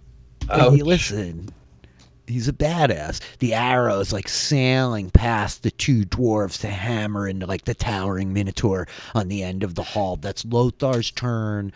This guy goes, now you've got his attention, Crixus. And so he wheels on you, and he will make one standard attack with this longsword. 16, that hits, right? Yes, that hits. Okay, and so he will do damage, Shield and then of he's going to Faith tag do you. anything? Oh, yeah, you have Shield of Faith up. Does that still hit? It does. No, the 16. maul is a two-handed weapon, correct? Yes, yeah. And that hits. Okay, then he's going to unload the smite. You take 21 points of damage. Oh, okay. Wow. Oh, baby. How do you look? You look hurt? I'm pretty bad. I'm still up. Okay. Did you just subtract hit points? What's your hit points at? I didn't subtract it. It's I got 15. Okay, I'm just trying to like track. So we got it. You're at 15. I think as he. Thanks, Rich. Just I gotta make sure. I gotta make sure. It's like I think that now my character. I'm like, okay. He is going to like try to hit you in the head with the flat of the sword and do some subdual damage. Sure. Right. This is like non-lethal for Crixus. Oh. Hits. Yeah. For 14. Brutal. I'm still up. And so he's going to give you one more, again with like subdual damage, because he needs to take you alive. 15 misses. That's his turn. His attention is like now really divided, Ulrich. Ulrich, you're up. How does he look? Rough, man. He's chewed up, you know. It's like he's got like half a dozen of Lothar's arrows sticking out of him, you know what I mean? He's like, he's a little battered, man. Connected to this like radiant beam is like arcing over you, like the smoke coming out from underneath his armor, you know. You smell burning cow hair. I and, could like, really beef regret patties. this. So, but I'm gonna take 2 attacks on him with the hammer. Yeah. Also, are we getting 1d4 radiant damage on weapon You attacks? should, but yeah, Wait, you he get like damage? dropped. I'm get flanking. I'm flanking. Yeah. You are flanking. 16 misses, 23 hits. Oh, thank goodness. For 11. 11 points of damage. 24. You would think I've been paying closer attention to his hit points. He's still up. He looks like he's really hurting now, but he's still up. That was your two attacks. I can talk. Bonus action. Anything else? No, man. I just have to say though, I love that Lothar's feeling cocky when he's like 4 guys from the big bad. You know what I mean? Yeah. Well, that's it. I mean, like this guy like knows his face. That's the other problem too. You know. He's Eerie. You're up on 11. Yes. Which bolt? Oh, I gotta click it again. Which bolt? Once again, I'm sorry, Ulrich. I'm sorry. Oh my goodness. This shouldn't be possible. It is possible. This little like spark kind of rolls down the witch bolt. He like is not thrilled. That's one more. That's your turn, Eerie. I'm really sorry, Angus. You're up on 10. Go. Angus closes on to Crixus and casts Cure Light Wounds for 17 to healing. Yeah, baby. Whoa, Angus with the big spell slots. Crixus, you get 17 health back. Angus, bonus action. Anything else? No. Don't make cow noises. I'm becoming your Minotaur. That was funny. Crixus, you're up on 8. I'm just gonna. I guess I'll swing them all again. Why not? 19. Is that hit? Hits. Definitely hits. 13. He's like, as you hit him with the maul, and he like staggers back half a step. He is still up. Crixus, that's your action. Bonus action. Anything else? No, that's it. Yeah, awesome. I think Beaudry Ironstave is like, all right, the sacred flame, Vala, give it to me. And he's like screaming again. The sacred flame, the radiant like fire drops down. Melkanon with the +3 on his dex save. 18, he makes it. This dwarf has done like nothing all fight. But Lothar goes. Come on, Lothar. Lothar's like, oh shit, did he see me? I don't know you. I've been with them the whole time. I'm from Erkengard. He's like shooting past you. He clips him again for like another 7. That works. Yeah, and this guy is up again. The first dragoon of the Sapphire Legion. As like you cleave him in the back, he like flips his head back to you, Ulrich, and then he turns looking at you, Crixus, and he's like, that hammer is leaving with me.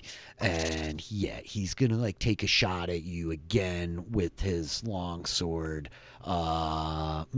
He's got to give you subdual damage. He cannot kill you, or he's in really bad shape. Crixus, you take 7 points of damage. You're still up, right? Yep. Doesn't phase you at all as he's like smashes you with the flat of the sword. Then I think he wheels back and looks at you, Ulrich, and he's like, I hate dwarves so much. And he takes a shot at you. 20. Yeah. That hits, right? Jeez. Just Thank barely, God, that but was it not hits. a crit. So he's giving you a smite. You take 10 points of slashing damage. He's going to burn the 2nd level spell slot. That's 24 points of damage, Ulrich. Nice. And then he wheels back at Crixus, and he's going to go for his 3rd attack, subdual damage, back at Crixus Copperstone to knock you out. 14 misses. The shield of faith, like, just like kind of echoes as like, the sword deflecting off of it. Ulrich, you're up on 15. Man, I can't take another one of those. Then die.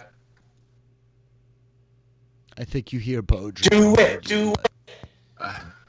Oh, crap. Beaudry. Oh, my God. I forgot that I'm a freaking bard and can be freaking Inspiring. Inspiring people with your bonus action. I We're thought all you turning had around. tapped him or you were saving them for the combat. But No, I that's just my haven't bad. played this guy like in 7 months. Yeah. All right. What did Beaudry say? Because I want to know if it's pertinent. I think Beaudry's like, me boy, if I had more spells, Vala will protect Mala will protect us. That's part. There you go. Run for your life, boy! Boy, run! Run! No, Rich, will you allow me to retroactively use Bardic Inspiration on Ulrich? Sure, you can bardically inspire Ulrich retroactively. Sure. And not so much because I want him to like do better. It's because I don't want him to dodge. I want him to attack. And I'm hoping that Bardic Inspiration will like keep him from just dodging. Will inspire him? Yes. Okay, what do you say? I would have been dead 10 times over if it wasn't for that dodge.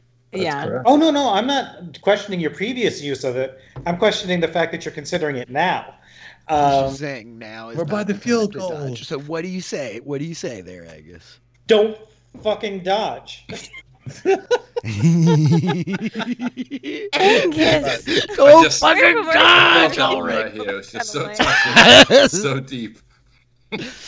The inspiration makes you so angry, Ulrich. You now have a die of bardic He says, inspiration. take the bull by its horns, Ulrich. Ulrich, you, sir, are up. What would you like to do? What is that? 1d6 to attack or 8. damage, right? 1d8 to pretty much anything you want. Mm-hmm. All right. All right. I'll You try can another. apply it afterwards. All right. I'm going to take 2 attacks with the hand axe again. Okay, you are flanking. So excited, guys. Where's he gonna choose? We don't know. We don't know. 21 Hit. and 19. He's going to parry the first attack with his reaction. The 19, unfortunately, will hit, so you can roll 1 damage on him. Or you can use your bardic D8 inspiration. to whatever one he tries to parry. Okay, go ahead, roll the d8. It hits. It automatically hits. You only need a 22. So the bardic inspiration is enough. They both hit. You can roll damage on both attacks. Yeah. 7 and 9. Ulrich. You did it. The hand axe, the tiny little hand axe. Your friend Crixus is standing there holding the Maul of the Titans, which is like almost as tall as Angus behind. I think we see you bring the hand axe down and like cleave into his knee. The armor like rends with this screech as you like cleave through the metal, and I think you hear like the crack of steel on bone, and you raise the axe back up as he like reaches with the sword over his head, and you just bring it up from underneath, like burying it in the joint underneath his arm, and the axe head like kind of buries itself, just vanishes into like the flesh, the mass of this fool's chest, and I think that he like coughs this splay of like blood all over your head as he collapses down on top of you, the weight of him like crashing into you as Melkanen, the first dragoon of the Sapphire Legion, dies, collapsing into your arms. Oh, romantic. Aw. The vomit in your face too. Yeah, that's it. I love that. Yeah, I think like he's feebly like grasping at you as like blood is kind of like seething up out of his mouth, bubbling around his nose. It's like a really horrific scene, but Melkanen is destroyed. Yay! Nice. I think Baudrillard and Stave is like, Vala be praised! Vala be praised! We live! Yay! I think Eerie like goes, for Erkengard, and then she like plops down on the ground, up against the wall. Lothar's like, I kicked that guy's ass! Yeah, Nobody would good believe job. it. Nobody would believe it if I ever see those I bet stupid he did ward most of riding the bastards damage. again. Lothar. What? Listen. Yeah, I was dead on top of a mountain 3 days ago. You left me tied up. I know that it's been an up and down ride, but you have no idea how long I had to eat that guy's shit. It was my job. Right. Now you defeated him. Next time, let's be a little more positive from the start. I'm sorry I wasn't optimistic enough for you in our battle for the death against my old boss, Eerie. I say next time we decide whether we want to fight a Minotaur, we just steer clear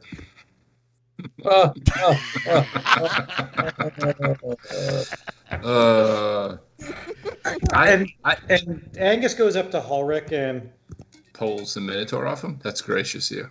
No, he heals him while the Minotaur is still on him. Ulrich's like pinned against the wall. I think Eerie, like, upon sitting down, she kind of, like, moves over and she'll try and, like, use her legs, like, as she's up against the wall, trying to use her little tiny, like, legs to try and push, like, Melkanen up so that Ulrich can get out. Beaudry Ironstave will help a fellow dwarf, and he's like, you fought like valor, bless you, boy. I saw you block every blow, bobbing and weaving as fast as the quickest of the hunters I ever seen in the halls. And I think he grabs, like, the horn of Melkanen and, like, pulls as Eerie's, like, pulling, and they kind of, like, yank the Minotaur off of you and, like, and drop him on the Ulrich floor. is healed for 18 points. Jesus, Angus was holding out, man. This guy. And that was a third level spell I did on Crixus, but that was a second level for Ulrich. Wow. This is unbelievable, Angus. Freaking Brighthorn. I'm leaning back after that. That was really. Now what happens? You're all standing in the hallway. Melkanen's dead. Go to bed. Beaudry Ironstave looks at you, Crixus, and he's like, by the grace of the light, that be it, isn't it? I'm just seeing all these spells I could have used. Sorry, Crixus, you get 7 more points of healing back.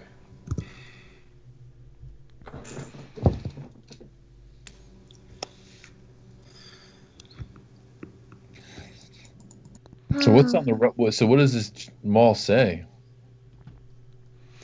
Oh yeah, Ulrich, we found the mall and this rod. Oh, by the way. Okay, check it out. As you like look down at the head of the mall and begin like reading it, Crixus, it says like first like one side of it has written on it, forged in the. It's a forgery. Damn it. Forged in the peaks of the White Spire Mountains by the hands of the Titans who walked with the shepherds. And then it goes on and it says, the regalia of the Scions will unlock the might of our blood, perfect pair to the Matic. These gifts are handed down to carve out the kingdoms of our kind. Meanwhile, Angus is like the buttons on. What is this? Angus, as you start like snapping through the buttons, ultimately the spear collapses back into it, and when you push the first button, a flaming sword leaps out of the top of it.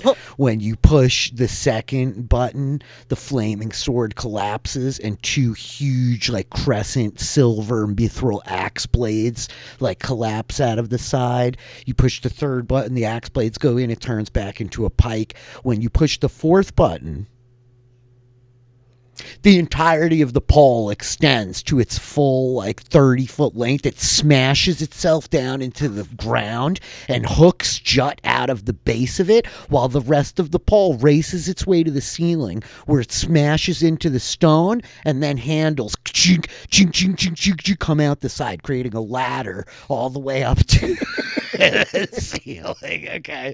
And when you push the 6th button, it proceeds to, like collapse itself back down, and you feel it like pulling you, and you're like, oh yeah, it's a compass. That's like magnetic north. Yeah, that's north that way. Yeah. Okay. Whoa. Eerie's like fascinated. That was 5 things. Is the regular one just a rod? The 6th button basically like turns it back into its normal self and fires the compass off of it. So cool. For anybody out there paying attention, The Maul of the Titans is like a very old school item that I've like adapted a little bit from the older iterations. The Rod of Gurahl Khan is like the Rod of Lordly Might.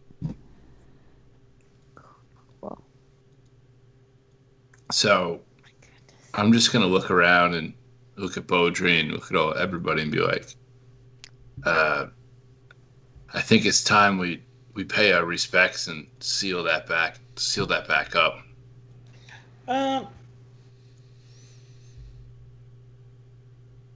It kind of shattered.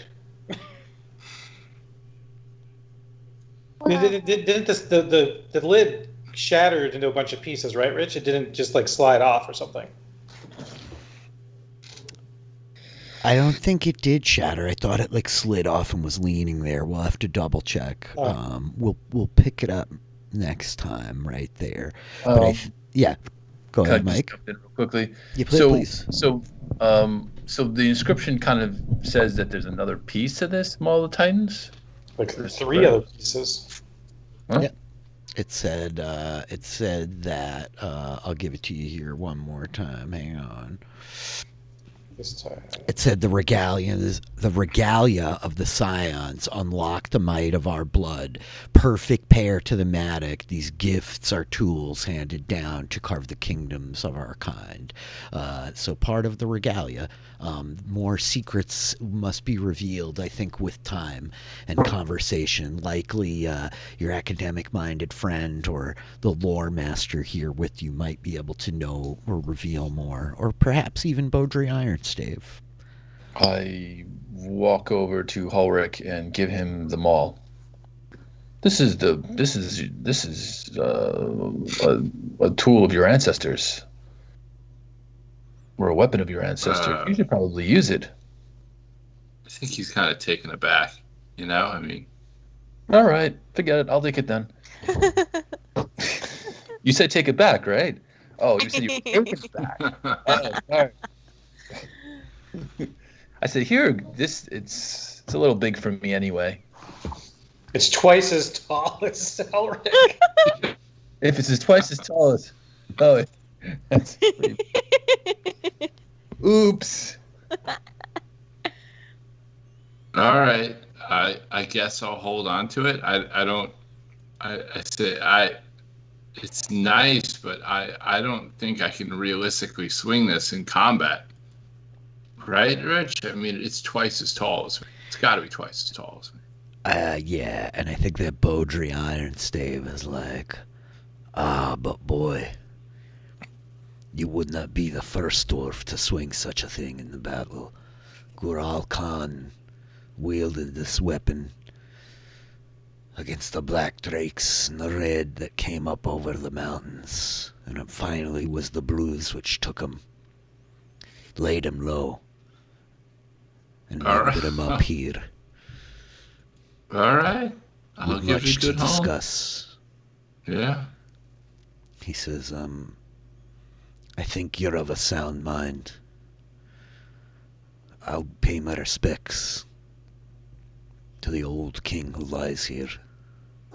There's a way around if you don't want to try crossing the pit. I'll be honest, I do not. He says, would you show me the way? Yeah, it's, I will. Keep making lefts. I'll come too. I've Keep heard making you. lefts, basically, yeah. I think he says, I've heard you speak the name time and time again in the few days since I met you of this place, Erkengard.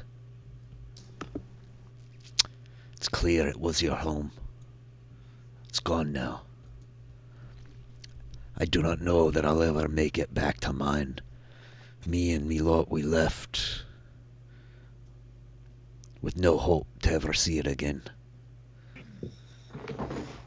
But one thing is certain. We would not have made it here. I would never have laid eyes on that if it weren't for you lot.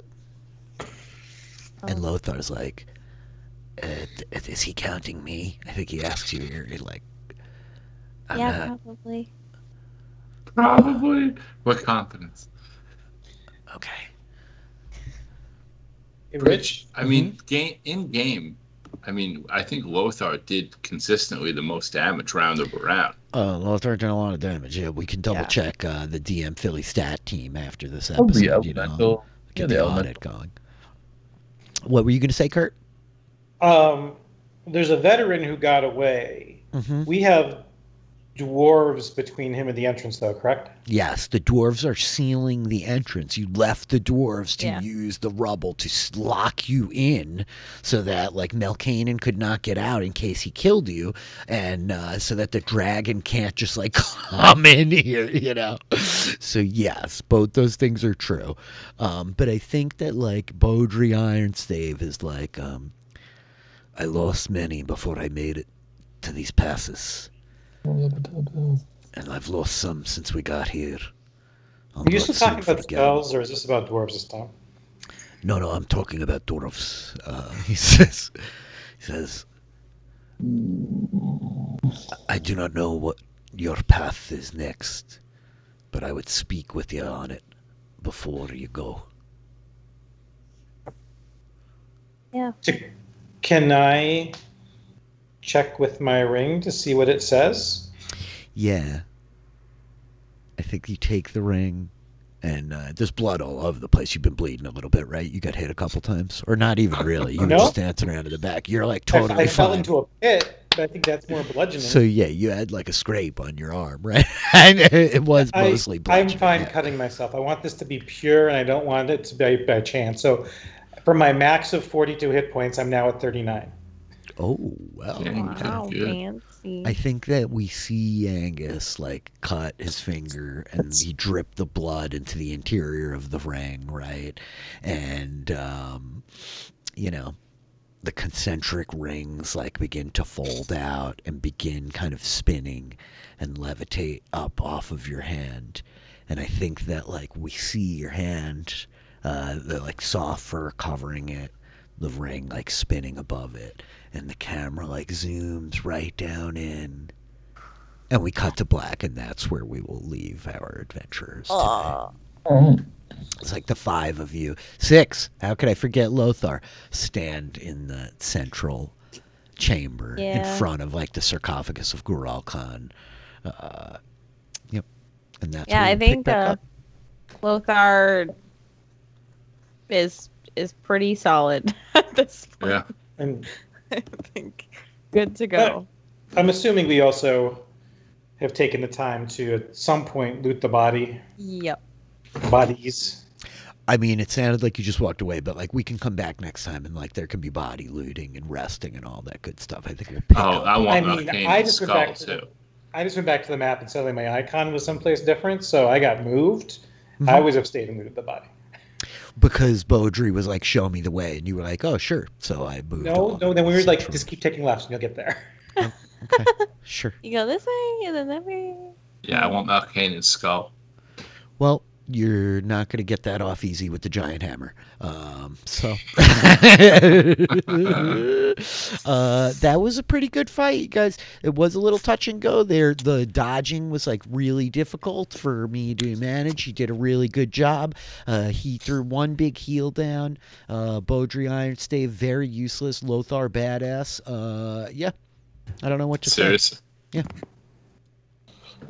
Say we go up a level. Yeah, that'd be great, wouldn't it? Should we do it by consensus? Should we all vote? No, that's ridiculous. I'm just in charge. I'm just in charge. What level are you guys? I don't even know anymore. Yeah, I mean, Mike, like, if you don't know, then you definitely don't need more, right? It's probably good. 5. Yeah, 5th off. I thought it was 6, but I guess it's 5. Yeah, it's 5th. Congratulations. Feels like we should be 6. That's all. Congratulations, 6th level. My character sheet of experience points, it says doesn't matter. Yeah, it doesn't matter. Exactly. I think that in fact you will level up, as we talked about the last episode, which was a couple of weeks ago. You will level up. We will pick back up next week. Everybody's good to go next week, next Monday. We're all cool. Yeah. Okay. Yeah. Yeah. So we will be back next Monday at 9 p.m. Eastern with episode 15, which is pretty wild. Malkainen, the first dragoon, is dead. His dragon alive outside of this cavern somewhere. The dwarves having sealed you in. There's still one soldier loose in this place. Lothar, Beaudry Ironstave with you. You'll level up. You have the Rod of Gurahl Khan, the Rod of Lordly Might, an item which I dearly love. You have the Maul of Titans. Badass. You have looting to do. And I'm just going to say very explicitly right here, you are sealed in a tomb underground. You will be able to spend some time to, like, be here. Dungeon. Oh, we can actually rest? Nightmarish, like, danger for at least a minute. So if you need, like, days to copy spells and you've been waiting 5 months, this is the opportunity, wizard. Yeah, that's all I got for you, really. Yeah. What do you guys think? Closing thoughts. How was that? Was that dramatic? Oh my gosh, so Awesome, stressful. Man. But best case scenario, like, honestly, getting him in that tiny little spot. Oh. It was really a great positioning. Yeah, all the stuff that happened there with, like, you know, we talked about it kind of offline over the course of the week, but the fact that, like, the elemental got triggered, the fact that the elemental then got charmed, the fact that, like, Angus went and, like, opened the coffin and got the weapons, the fact that, like, Ulrich was, like, posted in the hallway just dodging and dodging and dodging, like, that all lined up really well. That guy was no joke. He had 150 hit points and, like, a shitload of spells and lay on hands and a parry. Like, as I was designing, I was like, oh, does he have legendary actions? And I was like, I don't think so. I think probably, like, he's got all the tools he needs to be, like, a giant pain in the neck, you know? Yeah, if you would have gotten, like, a breath closer to me, like, I would have been down. Oh, I know. For sure. Yeah, I know. The Earth Elemental did some work there, so that was good. Yeah, that was clutch. Crixus with the Charm Elemental. That was awesome. It was the 1-2 punch. Angus set off the trap, you know, so it worked out really well. Yes, it was amazing. What's going on with you guys? We got anything going on? Do you have any, like, final thoughts here before we, like, wrap it up and pack it in? I think so. I'm excited to just see what happens now. We are officially entering, you know, like, the third act here. We come back next week to, like, the kind of final phase as we see where the Brightstone kind of family heirloom leads you next. And you talk with Beaudry, and we see what you all decide you want to do, you know? So I'm really excited to, like, see this final arc. Yeah. I would really like to let the last soldier go with Malkainen's skull minus the horns to take back to the bitch on the disc. Yeah. That's what I would do. Did you hear that? Man's got big ideas. Okay. Noted. All right, cool. Awesome. What is going on with you guys? John, what's going on with you this week? Anything you want to, like, talk about or hype up before we part ways? Not much, man. I started reading a really interesting book called Brat from what is that? The Andrew. What the hell book was that? I don't know. Brat was Andrew McCarthy from the Brat Pack. Mm-hmm. Oh, yes.